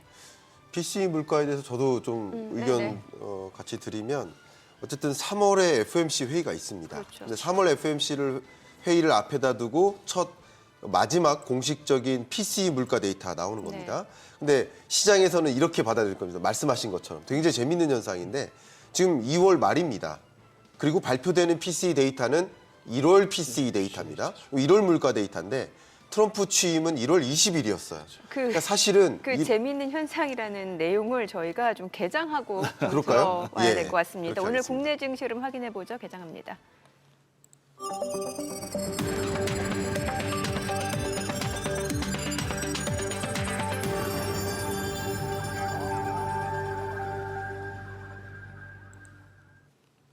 네, 2월 25일 화요일 국내 증시 개장했습니다. 간밤 뉴욕 증시 이제 다우는 강보합권, S&P 500, 나스닥은 떨어졌고 특히 나스닥에서는 대형 기술주들, 빅테크 종목들이 좀 많이 떨어졌습니다.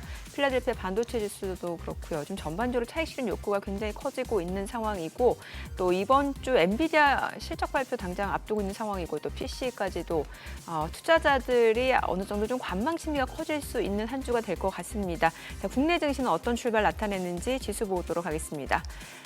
지금 코스피가 1% 하락입니다. 2,617포인트, 그리고 코스닥 0.8% 떨어지네요. 766포인트입니다. 양시장 하락 출발이고요. 시가총액 상위 종목 시초가 보겠습니다. 삼성전자가 1% 넘게 떨어집니다. 56,600원, SK하이닉스 2% 약세로 199,700원에 거래되고 있고요. 최근 보니까 SK하이닉스가 나흘 연속 주가가 좀 조정 흐름을 보이고 있는 상황이고 LG 에너지솔루션도 1% 떨어집니다. 381,500원, 삼성 바이오로직스도 0.6% 하락으로 114,400원이고요. 현대차도 떨어집니다. 1.4% 하락으로 204,000원에 거래되고 있고 기아도 1% 약세입니다. 93,800원 지금 사흘 만에 하락으로 전환된 모습이고 삼성전자 우선주도 1% 떨어집니다. 47,450원. 셀트리온도 하락합니다. 177,100원. 그리고 네이버도 0.6% 하락하면서 지금 226,500원에 거래되고 있습니다. 지금 사흘 만에 하락으로 전환이 됐고요. KB금융 0.6% 내림세 81,500원 현재 주가 흐름 이어집니다. 코스닥 시가총액 상위 종목 시초가도 보겠습니다. 알테오젠이 0.9% 떨어집니다. 지금 379,500원으로 2거래 연속 하락 흐름 이어지고 있고요. 프로비엠이 1% 내림세 139,000원이고 HLB도 떨어집니다. 87,200원. 에코프로 역시 0.7% 하락으로 68,100원 선이고 레인보우 로보틱스 오늘 상승하네요. 지금 0.9% 올라가면서 394,000원에 거래되고 있습니다. 하루 만에 지금 반등 흐름 보여주고 있는 모습이고 리가캠바이오가 1.4% 하락합니다. 117,000원 선에서 2거래일 연속 하락 흐름 이어지고 있고 삼천당제약 약보합으로 186,900원. 클래시스 오늘 올라갑니다. 지금 2% 강세를 보여줍니다. 59,300원에 거래되고 있는 모습이고요. 59,400원 하루 만에 반등 보여줍니다. 휴젤도 상승합니다. 0.9% 상승 311,000원. 리노공업은 떨어지네요. 218,500원에 거래되고 있습니다. 오늘 전반적으로 피부 미용, 의료기기 쪽 그리고 로봇 관련주들 흐름이 좋은 것 같은데 오늘 시장에서 특징을 보여주고 있는 섹터 종목들 좀 체크를 해보도록 하겠습니다. 오늘 유리기판 그리고 음원, 엔터테인먼트, 미디어, 컨텐츠 쪽 움직임 좋습니다. 자, 유리기판 쪽에서는 캠트로닉스가 지금 7% 강세를 보여줍니다. 지금 27,100원 선이고요. 한빌레이저도 6.8% 상승하면서 6,250원. SKC 강보합권이죠. 그리고 CNG하이테크가 5% 상승이고요. 캠트로닉스 보셨고 또 HB테크놀로지도 5.8% 강세고 태성도 4%가량 올라갑니다. 자, 그리고 CNG하이테크, YC캠, 필옵틱스까지도 지금 상승 흐름 보여줍니다. 오늘 유리기판 관련주 흐름 좋고, 자, 그리고 최근에 관세 무풍지대라고 하면서 저희가 또 업종 돋보기 시간에도 좀 전해드린 내용인데 뭐 미디어 컨텐츠 쪽 오늘 흐름 좋습니다. 자, 오늘 보게 되면 엔터테인먼트 쪽에서는 지금 SMCNC가 1.4% 상승이고요. 펜 엔터테인먼트도 1.3% 올라가고요. CJ ENM도 1% 올라갑니다. 62,000원. 스튜디오 드래곤도 1.4% 상승하면서 49,200원이고 A스토리도 올라갑니다. 9,340원에 거래되고 있는 모습이고 키스트도 1% 올라갑니다. 그밖에 뭐 JYP 엔터테인먼트도 상승 중이고요. 다만 이제 보시다시피 이제 종목별로 좀 희비도 엇갈리는 모습이고 또 상승 탄력도 그렇게 크지는 않은 상황입니다. 이 가운데 YG 플러스가 4% 강세입니다.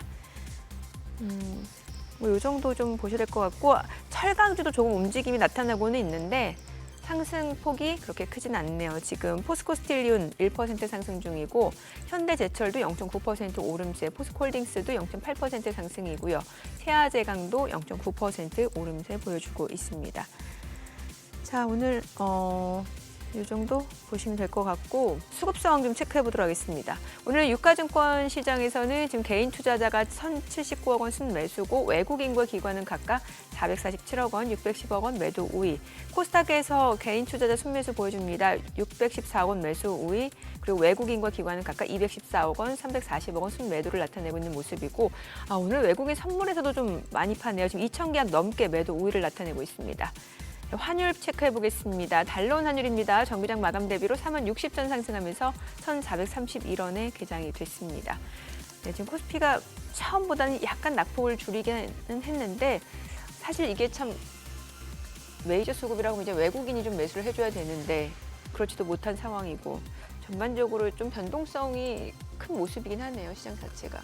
네, 예. 그렇습니다. 여러분 보신 것처럼 뭐 어제의 미국 시장이 좀 불안했기 때문에 또 한국 주식시장도 네. 고스란히 아침에 출발부터 조정으로 이어지는 것이다라고 먼저 해석을 하면 좋을 것 같고요. 예.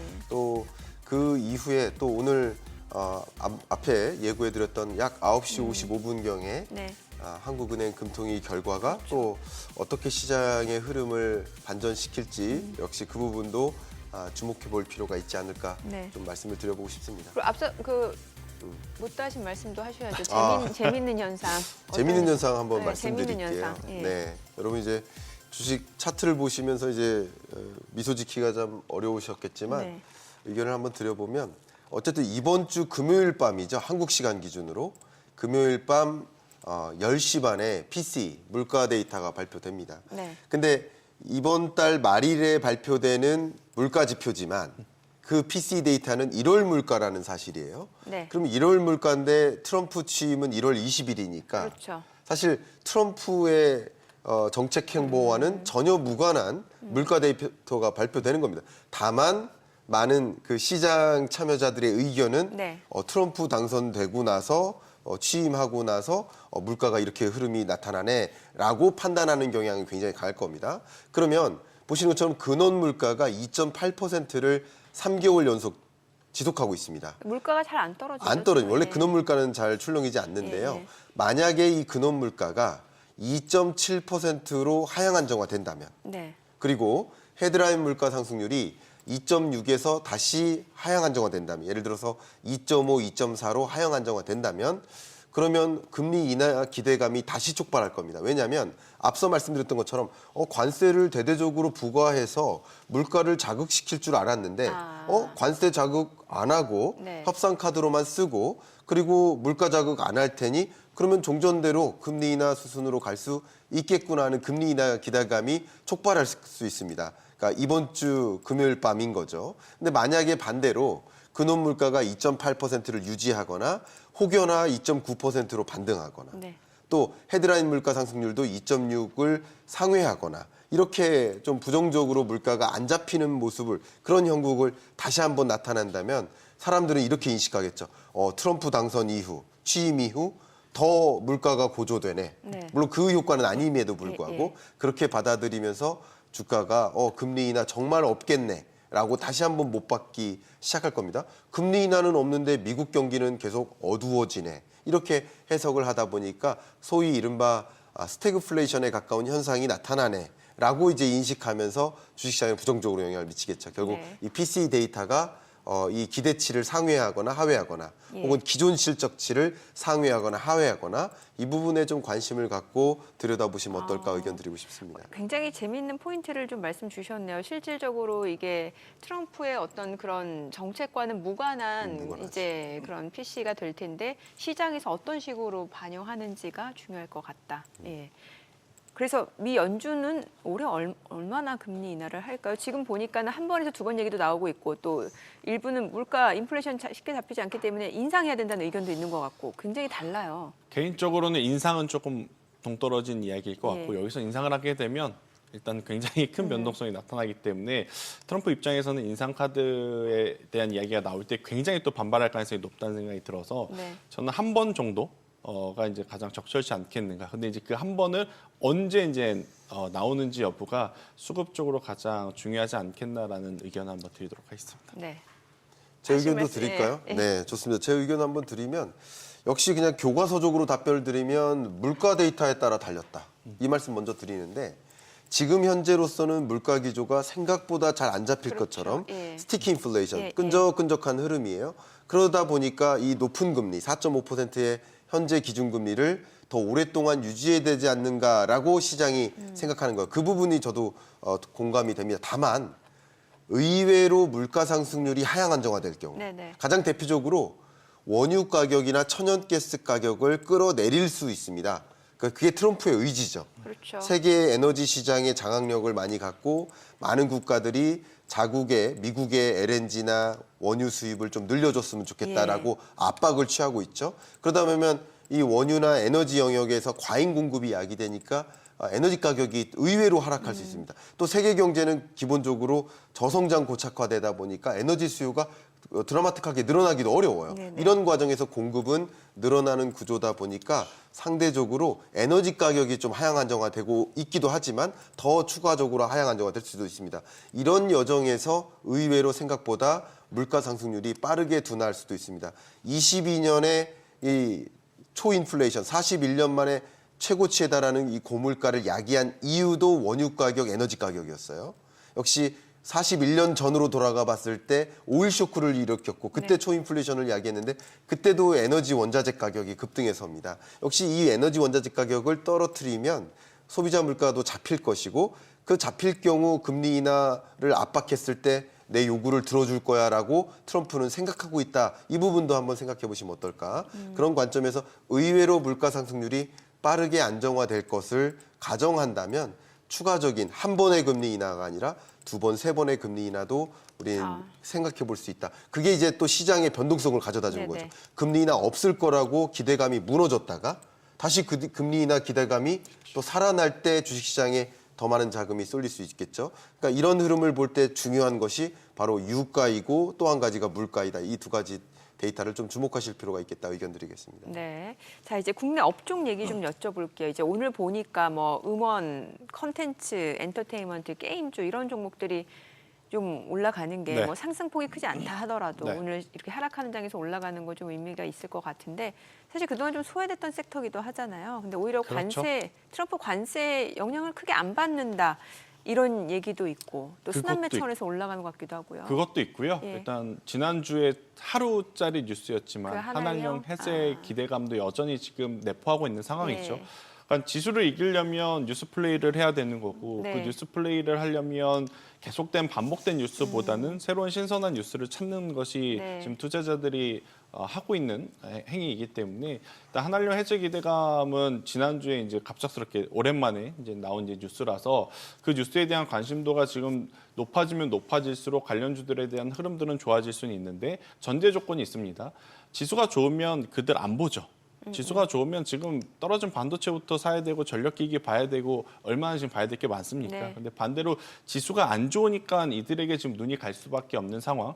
그런데 단순히 뉴스만 보고 바라보자라기보단 예. 뉴스가 있었기 때문에 관심을 받는 것은 맞지만 관심이 없을 때도 실적이 좋은 쪽은 있었습니다. 네. 대표적으로 그게 엔터주였고요. 예. 그리고 이제 컨텐츠 관련주들도 사실 실적이 그렇게까지 나쁘다라고 할 수는 없거든요. 하지만 이제 과거보다는 사실 이 IP의 힘이 떨어진 것은 맞는. 하지만 지금의 위치라면 약간의 수급으로도 저는 들어올리는 힘 자체가 강할 수 있기에 엔터주들은 먼저 들어올린 상황이라서 저는 오히려 엔터 빅3, 빅4를 보기보다는 음원 관련주 중에서도 네. YG 플러스라든지 NH 벅스를 좀 보시는 게 맞다라는 생각이 들고 있고 컨텐츠 제작 쪽에서는 당연히 스튜디오 드래곤을 먼저 좀 체크를 하셔야 되는데 스튜디오 드래곤이 사실 엉덩이가 제법 무겁습니다. 네. 그러면 스튜디오 드래곤이 컨텐츠를 제작할 때 같이 이제 협업해서 많이 하는 기업이 두 기업이 있거든요. 덱스터와 위직 스튜디오. 네. 이런 기업들은 이제 단기적으로 저는 보시는 게 지금처럼 지수가 안 좋을 때 우리가 살아남을 수 있는 그러한 기업이 아닐까라는 의견 한번 들어보도록 하겠습니다. 네. 결국 중국의 한한령 해제 소식 기대하면서 그것이 주가에 어떤 영향을 미칠지 말씀을 정확하게 짚어주셨고요. 그다음 우리가 관심 가져야 될 섹터가 조선. 그리고 네. 국방 방위 산업 영역인 것 같은데 네. 어쨌든 트럼프가 강하게 관세를 부과하고 관세 전쟁을 막 이끌어 나가는 과정에서 오히려 반사이익을 보는 영역이 한국의 조선주가 또 되는 경향이 있어 보입니다. 가장 대표적으로 미국이 트럼프가 중국 선방에 대해서 중국 국적 선사에 대한 규제를 강화할 방침이고 그런 조치들을 이미 취하고 있습니다. 그렇죠. 그러다 보니까 아마도 반사 이익 혹은 수혜로 거듭나는 영역이 예를 들면 우리 해운사 중에서는 HMM이에요. 네. HMM 같은 경우는 워낙 중국 국적 선사에 대한 의존도가 낮은 그 해운사로 유명하니까 그러면 이 해운주 중에서도 더 HMM이 기대되는 것인데 이 조선업과 해운산업 영역에 있어서 트럼프가 강하게 이 관세 전쟁을 끌고 오는 여정에서 어떤 이 섹터의 움직임을 예상해 볼 수 있을지 한번 조언 부탁드립니다. 조선은 저는 계속 가지고 가야 된다라고 네네. 봅니다. 기존에 가지고 계신 분들은 빠르게 매도하실 필요는 없어요. 대신에 없으신 분들이 매수를 하려면 저는 시간을 조금 두고 매수를 하셔야 된다. 제가 생각하는 타이밍은 공매도 재개하고 나서 조선주들이라든지 방산주들은 한 번 정도 수급적으로 흔들릴 가능성이 높다는 생각이 들거든요. 네네. 저는 차라리 지금 조선주들을 그렇게 저희가 좋다 이야기를 했는데도 불구하고 안 가지고 계신 분들 지금 사면 또 힘들어질 수는 있다는 생각이 들어요.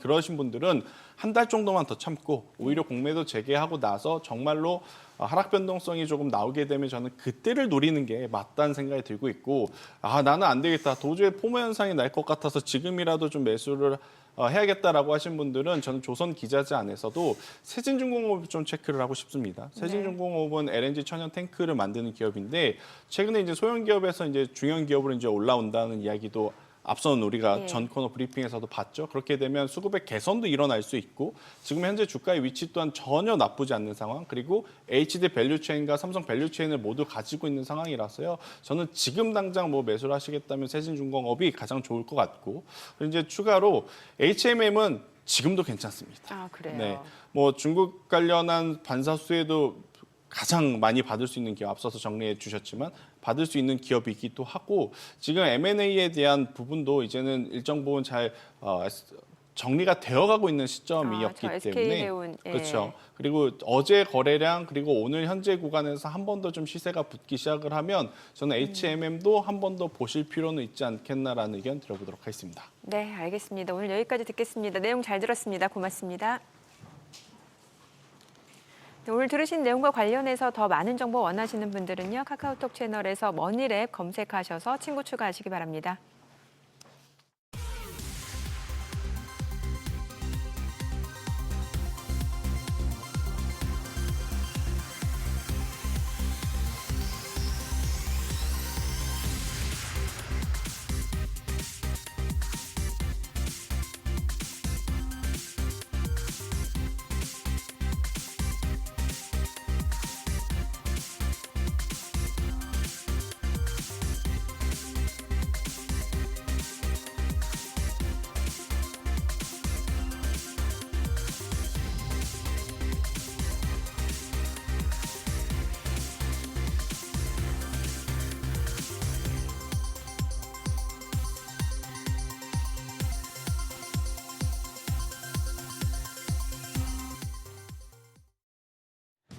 이 시각 시황입니다. 뉴욕 증시 조정이 계속되자 상승 가도를 달리던 국내 증시에서도 지지력 테스트가 이뤄지고 있습니다. 오늘 양 지수 일제히 하락세 보여줍니다. 코스피가 0.76% 하락하며 2,625선 가리키고 있습니다. 코스닥은 더 크게 하락합니다. 1% 가까이 빠지면서 766선에서 움직임 보여주고 있습니다. 수급 상황 보시죠. 유가증권 시장 매매 동향입니다. 오늘도 외국인과 기관, 메이저 수급 주체의 양 매도가 나옵니다. 외국인이 920억 원 매도 우위 기록 중이고 기관도 1,300억 원 가까운 팔자 포지션 취하고 있습니다. 오늘도 개인만 홀로 2,320억 원 순매수 기록 중입니다. 코스닥 시장입니다. 코스닥 시장에서도 외국인과 기관 모두 팔아내고 있습니다. 외국인이 600억 원 가까운 순매도, 기관 역시도 480억 원 팔자 포지션 취하고 있습니다. 이런 가운데 개인만 홀로 1,086억 원 순매수 기록 중입니다. 등락률 상하위 업종입니다. 오늘 방송과 엔터, 출판, 화장품 업종은 강세 기록 중입니다. 반면에 전기 장비와 해운, 반도체와 반도체 장비 업종은 하락폭이 큰 것으로 집계됩니다. 그럼 시장을 주도하는 테마 종목별 시세 체크하시죠. 한한령 해제 기대감에 음원과 음반 관련주가 상승합니다. 다음 달 이뤄질 한중일 외교장관 회담을 앞두고 관례대로 한중 양자회담도 열리게 된다면 시진핑 중국 국가주석의 아시아태평양 경제협력체 정상회의에 맞춘 방안과 한한령 해제를 앞둔 문화 콘텐츠 교류에 대한 논의가 이뤄질 것이란 기대가 커진 영향입니다. 이 소식에 NHN벅스가 23% 넘게 급등합니다. 현재 거래가 3,655원입니다. 지니뮤직이 7% 가까이 오르면서 2,300원, YG플러스도 6.4% 상승세 보여주고 있습니다. 거래가는 5,240원입니다. 그 밖에 CJ ENM이 1% 가까이 상승 중이고요. 다날은 0.6% 하락 전환됐습니다. 유리기판 관련주 상승세 기록 중입니다. 최근에 엔비디아의 차세대 GPU 발열 이슈로 액침 냉각 쪽이 주목받아 왔는데요. 발열을 잡는 시스템뿐 아니라 기존의 플라스틱 기판보다 열에 강한 유리기판 기술도 중요하다 보니 이 액침 냉각 쪽에서 유리기판 쪽으로 순환매가 도는 양상입니다. 관련주 중에서는 CNG하이테크가 5% 가까이 올라가면서 현재 거래가 17,920원으로 집계됩니다. 한빛레이저 11% 넘게 급등 중입니다. 거래가 6,510원이고요. HB테크놀로지가 5.48% 강세로 2,790원, 캠트로닉스가 5% 가까이 올라갑니다. 거래가 26,650원입니다. 더불어서 태성까지도 7.3% 상승세 보여주면서 34,450원대에 거래되고 있습니다. 코로나19 진단키트 관련주 오늘도 강세를 보여줍니다. 중국 연구진이 사람에게 전파 가능성이 있는 신종 박쥐 코로나 바이러스를 발견했다고 발표하자 관련주에 연일 관심이 쏠리고 있습니다. PCL이 1%, 오늘 메디콕스가 21% 시세 분출 중입니다. CJ 바이온사이언스 11%대 강세로 거래가 11,050원. 그 밖에 엔젠바이오가 0.4% 하락 전환됐고 제놀루션은 0.19% 상승세 보여주고 있습니다. 마지막으로 업스테이지 관련주 시간외 거래에 이어서 상승합니다. 오픈 AI의 최대 주주인 MS와 글로벌 중앙처리장치 제조사인 AMD가 국내 생성형 AI 스타트업 업스테이지를 대상으로 투자와 중장기 파트너십 구축에 나섰다는 보도가 나온 영향인데요. 관련주 중에서는 컴퍼니K가 18.4% 급등하며 6,690원, 스톤브리지 벤처스도 15% 가까이 올라갑니다. 거래가는 4,485원입니다.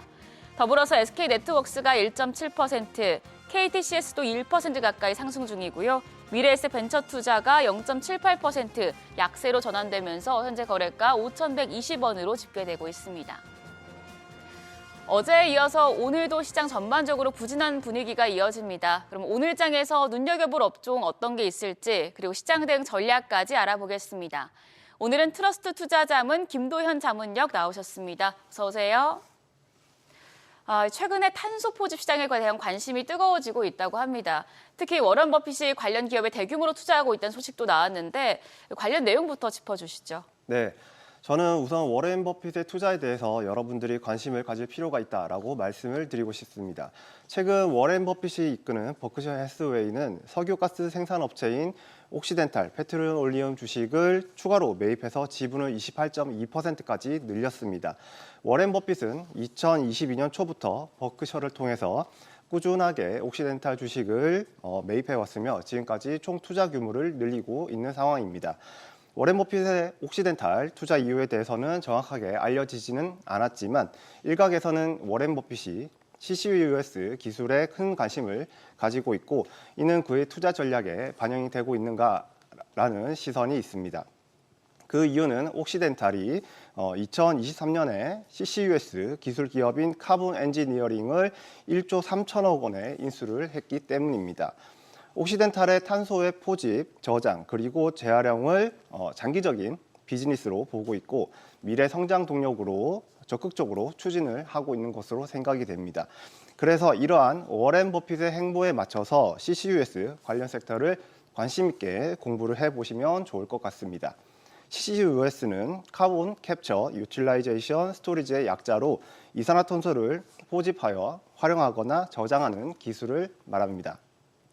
CCUS는 대규모 탄소 배출원에 적용하여 직접적으로 온실가스를 줄일 수 있는 기술이고 그리고 포집한 CO2를 화학물질이나 연료로 전환하여 활용을 함으로써 산업자원의 효율성을 가져올 수 있는 기술이기 때문에 관심 있게 지켜보시면 좋겠습니다. 네, 그럼 지금 말씀해주신 CCUS 관련주 중에서 어떤 종목 좋게 보고 계신가요? 네, CCUS와 관련해서 보셨으면 하는 첫 번째 기업은 유니드라는 기업입니다. 유니드는 화학제품 전문 기업인데 가성칼륨과 탄산칼륨을 생산하는 전문 기업입니다. 유니드가 생산하는 가성칼륨은 공기 중에서 CO2와 반응성이 높아서 탄소 포집에 활용이 되고 있고 그리고 탄산칼륨은 탄소 포집과 관련된 CCS 산업에서 중요한 역할을 하고 있기 때문에 CCUS 관련주로 분류가 되고 있습니다. 그리고 두 번째 기업은 에코바이오라는 기업입니다. 에코바이오는 폐기물 처리 시설과 하수 처리장에서 발생하는 바이오가스를 에너지로 전환하는 방법으로 이산화탄소를 포집해서 CCUS 기술을 적용을 하고 있습니다. 그래서 관련주로 분류가 되고 있습니다. 수도권 매립지에서 운영 중인 탄소 포집 시설은 국내 상용화 사례로 주목을 받고 있기 때문에 관심 있게 보셨으면 좋겠습니다. 그리고 세 번째 기업은 에코아이입니다. 이 에코아이는 온실가스 감축 사업과 환경 컨설팅을 전문으로 하고 있는 기업입니다. 에코아이는 국내외에서 온실가스 프로젝트를 개발을 하고 있고 그리고 이를 통해서 탄소 배출권을 확보해서 기업들에게 판매하는 사업을 주력으로 하고 있습니다. 이 과정에서 CCUS 기술과 연계된 탄소 관리 솔루션을 제공을 하고 있기 때문에 CCUS 관련주로 현재 분류가 되고 있습니다. 관련 기업들 외에도 CCUS 기술과 관련된 사업을 하고 있는 관련주들을 같이 체크를 하시면서 관련 섹터의 주가 흐름을 한번 살펴보신다면 수익률 높이는 데 도움이 되지 않을까 생각이 됩니다. 네, 오늘도 국내 증시 조정이 계속되고 있는데요. 대응 전략 어떻게 가져가면 좋을까요? 네, 최근 미 증시의 변동폭이 커지고 있고 그리고 국내 증시도 최근 상승이 좀 나와주면서 국내 증시가 조정이 나올 수 있지 않겠냐라는 이야기가 나오고 있습니다. 구체적으로는 최근 미국 경제가 소비 둔화와 인플레이션 우려로 흔들리고 있고 그리고 트럼프 행정부의 관세 정책과 연방 정부의 축소 계획이 불확실성을 키우고 있기 때문입니다. 그래서 국내 증시도 단기적인 조정이 나올 수도 있겠다라고 생각이 들기도 하지만 국내 증시는 지난해 큰 폭으로 조정을 받은 이후에 지금은 시장에서 반등 국면이 이어지고 있다는 점 그리고 최근에 이 정치적인 이슈에 따라서 국내 증시의 상승 모멘텀이 생각보다 길게 이어질 수 있다는 점도 이유로 생각을 하고 있기 때문에 저는 생각보다 국내 증시는 견조한 흐름을 이어갈 가능성이 높다라고 말씀을 드리고 싶습니다. 그래서 지금은 부정적인 시각을 가지기보다는 긍정적인 시각으로 보시는 게 더 중요하다라고 말씀을 드리고 싶고 최근 환율도 달러 약세가 연초에 1,400원 후반대에서부터 최근 1,400원 초반대까지 내려온 것도 바로 이러한 국내 증시의 흐름을 뒷받침하는 근거가 되지 않나 생각이 됩니다. 그래서 혹시라도 조정이 나온다고 한다면은 분할 매수 기회로 접근을 하시면 좋을 것 같고 따라서 긍정적으로 시장을 보시면서 분할 매수로 대응을 하신다면 좋은 결과 있을 거라고 생각이 됩니다. 네, 지금까지 업종과 대응 전략 알아봤습니다. 오늘 말씀 고맙습니다.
네, 지금 뭐 미국과 중국 계속해서 팽팽한 대립을 이어오고 있는 상황입니다. 강화된 관세 또 수출 통제로 무역 전쟁을 벌이는 것은 물론이고요. 반도체, AI 등 첨단 산업 분야에서 패권 전쟁 또한 계속되고 있는 상황입니다. 네, 시진핑 중국 국가주석이 전과는 전혀 다른 행보를 보이고 있습니다. 미국을 향한 일종의 경고를 하는 상황인데요.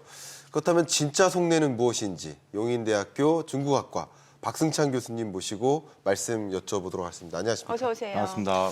첫 질문 드리고 싶습니다. 네. 먼저 방금 네. 중국을 다녀오시지 않았습니까? 따끈따끈하죠. 예, 그 따끈따끈한 중국을 다녀온 그 체감, 그 현장 어떤 모습이었습니까? 제가 이제 이틀 전에 왔으니까 그러니까 이제 중국 뭐 경제든 이슈가 많잖아요. 이게 외신 보도나 또 우리 인터넷상에 보는 것과 또 현장을 봐야지만 특히 중국은 중요하기 때문에 그걸 또 직접 보기 위해서 이제 봤는데 여러 가지 뭐 딥시크 분위기, 다음 특히 최근에 뭐 한알령 분위기 도대체 어떻게 할 것인지 뭐 말씀하셨다시피 미중 간의 뭐 이슈도 지금 어떻게 AI 부분에서 중국이 드라이브를 더 걸 것인지에 대한 이런 부분들. 특히 또 양해가 이제 바로 다음 주로 다가왔기 그러네요. 때문에 양해를 두고 어떤 정책을 발표할 것인지, 그다음에 시장의 분위기들, 기업분들 어떤 어려움 이런 것도 많은 이야기를 듣고 와서 것 같습니다. 아, 그리고 더 기대가 됩니다. 시진핑 그 주석이 보니까 지금 빅테크 수장들을 불러서 자담회를 진행했는데 여기에는 뭐 딥시크의 량원펑도 있었고 또 알리바바, 마윈도 있다고 했는데 어떤 이야기들이 오갔나요? 사실 그 이야기 전반적으로 이제 봤을 때 조금 이 의미가 다른 걸 보면 이게 6년 3개월 만에 시진핑 주석이 직접 이제 기업 간담회를 한 거거든요. 네.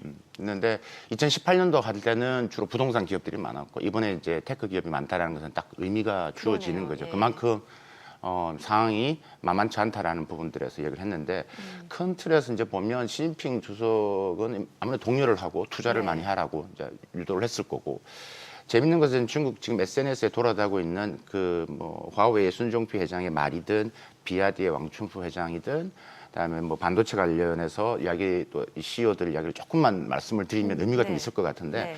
예를 들면 화웨이 같은 연정피 회장이 이제 앞으로 이제 3, 4년이 결국은 이제 미중 간에 결국 첨단 기술 패권에 거의 이제 어느 정도의 더 심한 윤곽이 나타날 것이다. 그래서 지금 화웨이는 2,000개 반도체 생태계를 더 만들어서 직접 운영하겠다. 그래서 자금률을 한 70% 올리겠다라는 말을 직접 이야기를 했던 것들이죠. 그게 이름하여 이제 스페어 타이어 계획이라는 건데 그게 또 이제 지금 중국 내에서 많이 지금 이슈가 되고 있고요.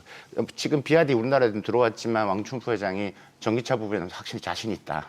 글로벌 부분에서 이미 우리가 2, 3년 앞서가고 있다는 이야기를 시진핑 주석한테 했고요. 제가 개인적으로 관심을 갖는 것은 바로 이 이미지 센서 이 반도체, 웨이얼 반도체라는 기업인데 그런 표현을 했어요. 이게 뱀이 코끼리를 삼키는 방식으로 M&A를 확대를 해서 예. 키워가겠다. 그러니까 더 이제 반도체 부분에서 앞서가겠다라는 부분들. 그러니까 이런 멘트들을 보면서 이제 얼마나 그 분위기가 그랬는지를 충분히 우리가 예측을 할 수가 있는 네. 것들이죠.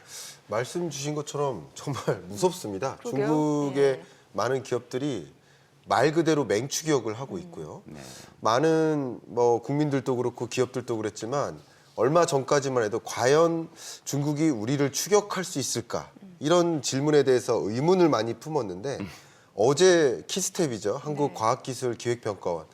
여기서 공식적인 보고서를 냈는데 기술을 비교했습니다. 네네. 했더니 우리가 고려하고 있는 미래 유망 기술들 부문에서 이미 중국이 한국을 앞지른 영역이 더 많습니다. 그러니까 이런 것들을 보면서 우리가 더 이 R&D 영역에 어떻게 집중을 하고 미래 유망 기술을 더 키워나가야 될지에 대한 네네. 고민을 더 심각하게 우리 한국에게 던지고 있는 상황이라고 볼 수 있는데 역시 이 시진핑 국가주석이 테크 기업들 총수들을 다 불러 모은 거예요. 그리고 다 모였는데 한 가지 관심이 그러면 알리바바 그룹 창업자죠. 마윈이 과연 자리할 것인가. 근데 자리를 했습니다. 그러면 마윈하고 어떤 대화를 했고 결국 시진핑은 이 테크 기업들과 특히 마윈과 어떤 논의를 했고 궁극적으로는 어떤 속내를 갖고 있을지 이 부분이 가장 주목되거든요. 제가 네 가지로 심플하게 정리해 드릴게요. 네네. 네. 일단은 네 가지가 이제 시진핑의 속내는 무엇일까라고 했을 때 가장 첫 번째는 이거를 지금 6년 3개월 만에 한 거 첫 번째 의미는 그만큼 경제가 힘들다는 이야기입니다. 힘들다는 이야기는 뭐냐면 작년에 봤을 때 첨단 제조 산업의 부가가치 증가율이 중국 경제 성장률을 많이 견인했습니다. 바꿔 말하면 투자를 더 하라는 이야기입니다. 이번에 지금 마윈 아까 말씀하셨는데 끝나자마자 알리바바가 뭐 지금 200조 원을 220조를 투자한다 이런 말이 나오잖아요. 그러니까 저는 이미 어느 정도 소리가 다 이야기가 됐다라고 보여지는 거죠. 그러니까 이제 마윈 회장이 온 부분에서는 그만큼 역할 분담이 있는 거죠. 그럼 알리바바가 한 220조를 한다고 했을 때 다른 사람은 다른 기업은 얼마 투자할래? 쉽게 말하면 중국판 스타게이트를 하기 위한 거죠. AI 인프라가 지금 미국이 지금 이렇게 어마어마한 돈을 하는데 지금 이제 중국도 이제 결국 AI 인프라가 많이 있지만 미국의 스타게이트에 맞춰서 좀 하겠다는 거죠. 그러면 다른 기업들이 지금 줄줄이 지금 나도 얼마 하겠다, 얼마 하겠다. 지금 이렇게 나오는 거고요. 두 번째가 뭐냐면 결국 일자리 창출입니다. 지금 이 중국 GDP 성장 5% 성장을 하는데 1%가 한 250에서 300만 명을 만들어내는데 일자리 창출의 기본이 이 플랫폼 기업들의 역할이 크거든요. 그러니까 일자리 창출은 결국 공산당 리더십의 바로미터입니다. 그래서 두 번째 거기에 숨은 함의가 있다라고 말씀드릴 수 있을 것 같고 세 번째는 이제 미중간 부분들이죠. 보여준 게 엄청 큽니다. 그래서 이번에 아까 지금 멘트들 말씀드렸다시피 지금 뭐 어마어마한 이야기들을 좀 하고 있죠. 뭐 뱀이 코끼리를 삼기는 방식으로 반도체뿐만이 아니라 이런 차이나 테크에 대한 성장의 이런 부분들에서 자신감을 보여주는 것이 있고 네 번째가 중요한데 결국은 민영 경제입니다. 이번에 테크 기업을 만났지만 전체 타이틀은 민영 기업 간담회입니다. 테크 기업들이 많이 있지만 중국의 민영 기업 수가 3,500만 개가 넘습니다. 중국 전체 기업의 뭐 한 90%입니다.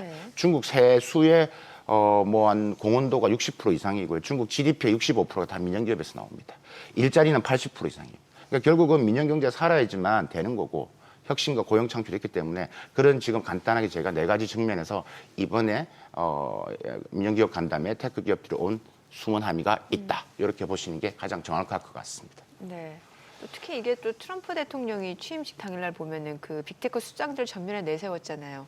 이거랑 좀 맞물려서 이번에도 이런 좌담회가 있었다는 분석이 나오니까 맞습니다. 뭐 AI 패권에서 우리도 지금 지쳐지지 않겠다라는 거고 미국을 견제하기 위함이다, 과시하기 위함이다. 이렇게 좀 봐도 괜찮아요. 맞죠. 그러니까 이번에 그 딥시크도 지금 딱 그게 저는 짜여진 작품이라고 보여드리거든요. 취임식은 1월 20일인데 R1이 20일 날 나왔고 그러네요. 그날 오후에 일창 총리가 그 우리가 했던 그 량원핑이 처음으로 공개석상에 등장을 합니다. 그러니까 이렇게 쌓여진 스토리대로 좀 움직이고 있다. 그렇군요. 그러니까 이렇게 움직임, 그러니까 미중 간의 이런 격돌하는 이런 움직임 속에서 저는 개인적으로 가장 두려운 중국의 하나의 큰 카드가 바로 히토류가 아닌가 생각을 하거든요. 그러니까 미국 입장에서도 가장 우려하는 바일 것이고 한국 입장도 마찬가지입니다. 그러니까 아무리 기술 패권 전쟁을 가지고 뭐 우리는 테슬라 혹은 우리는 뭐 AI 뭐 이렇게 반도체 다 가져갈 것처럼 하지만 히토류 공급 없으면 모든 산업이 그냥 차단되거든요. 우리나라 반도체, 전기차, 뭐 스마트폰, 가전제품 모든 생산이 마비가 걸리잖아요. 이 공급을 차단하는 순간. 근데 그 히토류를 완전히 중국이 장악하고 있으니까 미국 입장에서도 그것이 두려우니까 히토류를 좀 차지하기 위해서 우크라이나와도 협상을 가져가고 이런 움직임인데 이 다음 카드를 제시할 만한 행보 그런 것들도 혹시 교수님 입장에서는 관측이 되십니까? 제가 지난 방송에 이런 비슷한 말씀을 드렸는데 히토리는 마지막 카드입니다.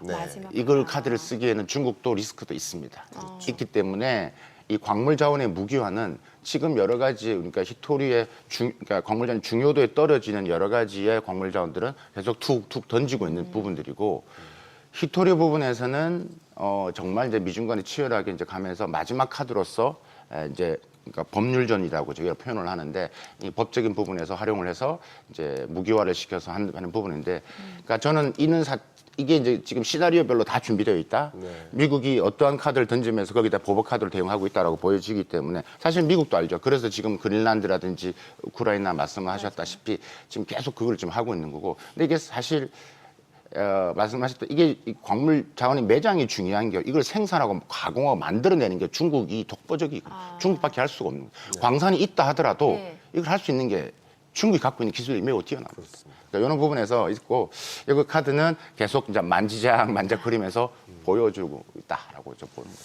결국 이 중국의 행보를 보면 미국 트럼프 대통령의 관세 전쟁이라는 압박에 충분한 반격 카드를 보유한 채 기술력 면에서는 절대 뒤처지지 않자 하는 그런 행보를 네. 같이 병행하는 것이 아닌가 이런 생각을 해볼 수 있을 것 같습니다. 말씀 주셨던 것처럼 중국 경제 성장률이 이미 14%대는 이미 깨지고 9%, 8%, 7% 이제는 5%마저 깨지는 것으로 현재 4%대 중후반을 전망하고 있는데요. 네. 그만큼 성장률이 주춤해지고 있는 가운데 이 앞에 말씀하셨던 구경제죠. 네. 부동산, 인프라 이런 영역이 너무나 경제가 피폐해지니까 성장 동력을 가져가고자 역시 빅테크 기업들이 이 경제를 성장을 견인시키기 위한 그런 행보를 보이고 있고 또 이 빅테크 기업들의 적극적인 투자를 유인하면 아무래도 일자리가 창출이 되고 그게 경제 선순환을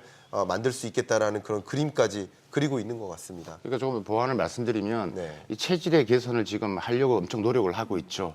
그래서 지금 5%를 하기 위해서 지금 올해 성장률 자체가 지금 뭐 중국이 이제 곧 양에서 발표를 하겠지만 여전히 5% 내외로 발표를 할 겁니다. 근데 그 부분에서는 수출이 떨어지는 부분을 결국 내수와 지금 말씀 첨단 산업의 제조 부가가치를 올리려고 지금 하는 거고. 근데 그런 부분에서 이제 하시면 될 것 같고 지금 우리 국내 지금 연구기관에서 지금 추월했다는 이야기는 사실 의미가 별로 없습니다. 이미 호주나 미국에서 이미 다 나왔던 이야기고 사실 집시크 출현은 저희들 입장에서는 별로 신기하지도 않습니다. 이미 예견되어 있던 거예요. 예. 그러니까 이런 부분에서 그러니까 지금 우리한테 다가오고 있는 이런 부분들 최근에 지금 중국 이 테크 기업들의 진출 지금 국내 이슈가 많지 않습니까? 네네. 어제 나온 이슈는 우리 전문가들이 반도체 관련해서 우리를 앞섰다라는 부분에서의 기사가 지금 이슈였거든요. 예. 그러니까 지금 이런 부분에서 우리가 조금 더 직시를 하고 지금 빨리 지금 스텝을 하고 선택과 집중이 하지 않으면 점점점 더 좀 높은 파도가 오지 않을까라는 걱정을 많이 하고 있는 상태입니다. 네.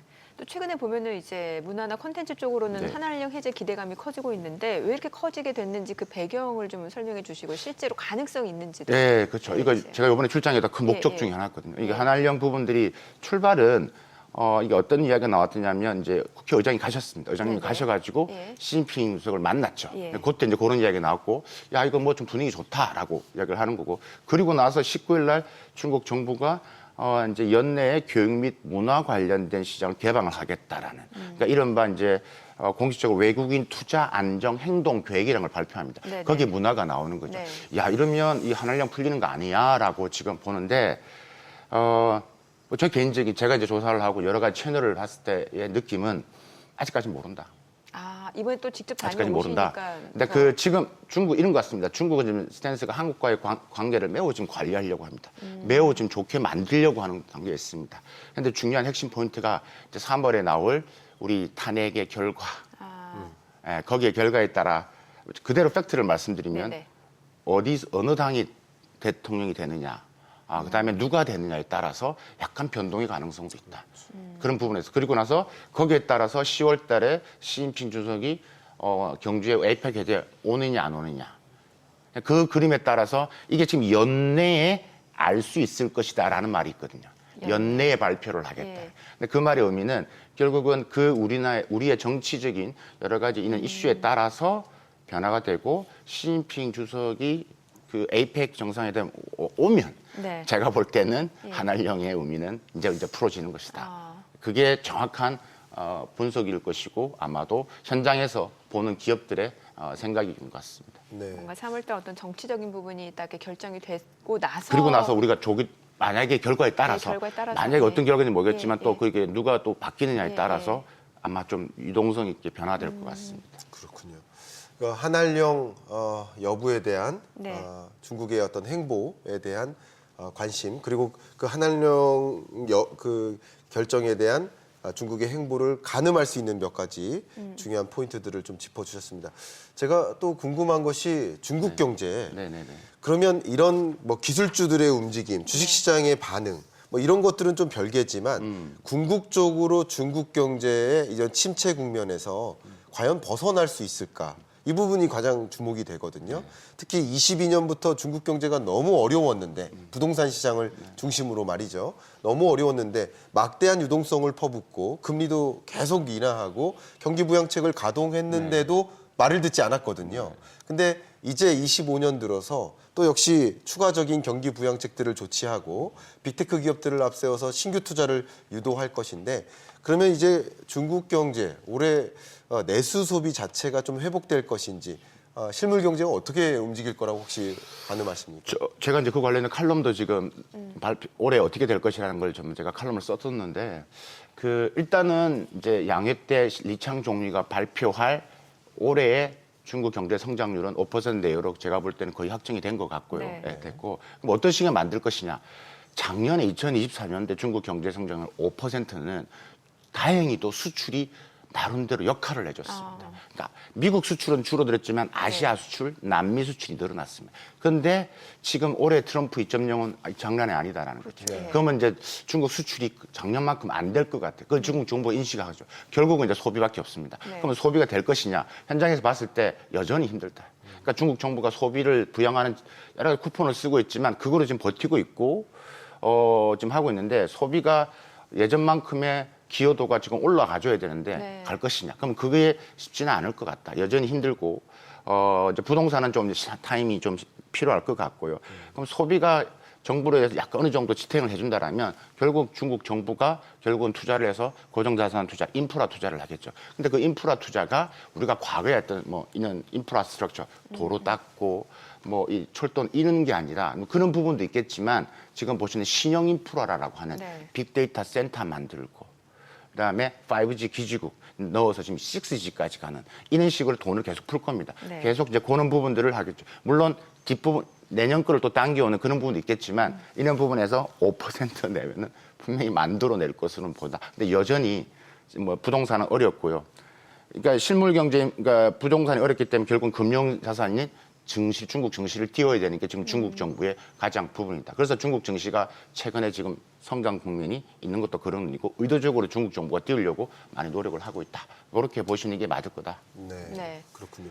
결국 이제 5% 성장률은 유지하겠으나 지난 2년 동안에는 인프라 산업을 중심으로 중국 경제 성장률을 5% 수준을 유지시키고자 움직였었는데 이제 2025년은 인프라 산업, 부동산 산업보다는 상대적으로 빅테크 영역에 더 많은 투자를 유치하고 그것을 통해서 5% 성장대를 만들어내지 않겠는가 하는 진단이셨던 것 같습니다. 네, 그리고 오늘 저희가 이 코너를 이제 이렇게 하게 된 거는 이제 중국 양회를 앞두고 있어서 이 부분에 대해서 저희가 좀 포인트를 짚어보고자 모셔서 얘기를 좀 들어봤습니다. 아쉽게도 오늘 또 생방송이라서 못했네. 이걸 들었어야 되는데 바로 다음 주인데. 그러니까요. 네, 오늘 내용 여기까지 듣겠습니다. 잘 들었습니다. 고맙습니다. 감사합니다. 오늘 그래도 시장 보니까 좀 양봉이네요. 지금 개인 투자분들이 좀 매수에 나서면서 낙폭을 줄여내고 있고 오늘은 바이오 섹터, 제약 섹터가 굉장히 좋습니다. 아니 그 겨울꽃 하실 말씀 있다고? 네, 아까 말씀드렸던 것처럼 겨울꽃이죠. 아니 음반 내셨다면서요? 음반은 어제 냈습니다. 찾아볼게요. 네, 뭐 검색해봐 주시기 뮤직비디오 바랍니다. 반응이 좋다고 하니까 한번 찾아보겠습니다. 감사합니다. 저희 방송 중에 전해드린 내용과 관련해서 모든 투자 판단의 책임은 투자자분들께 있다는 점 알려드립니다.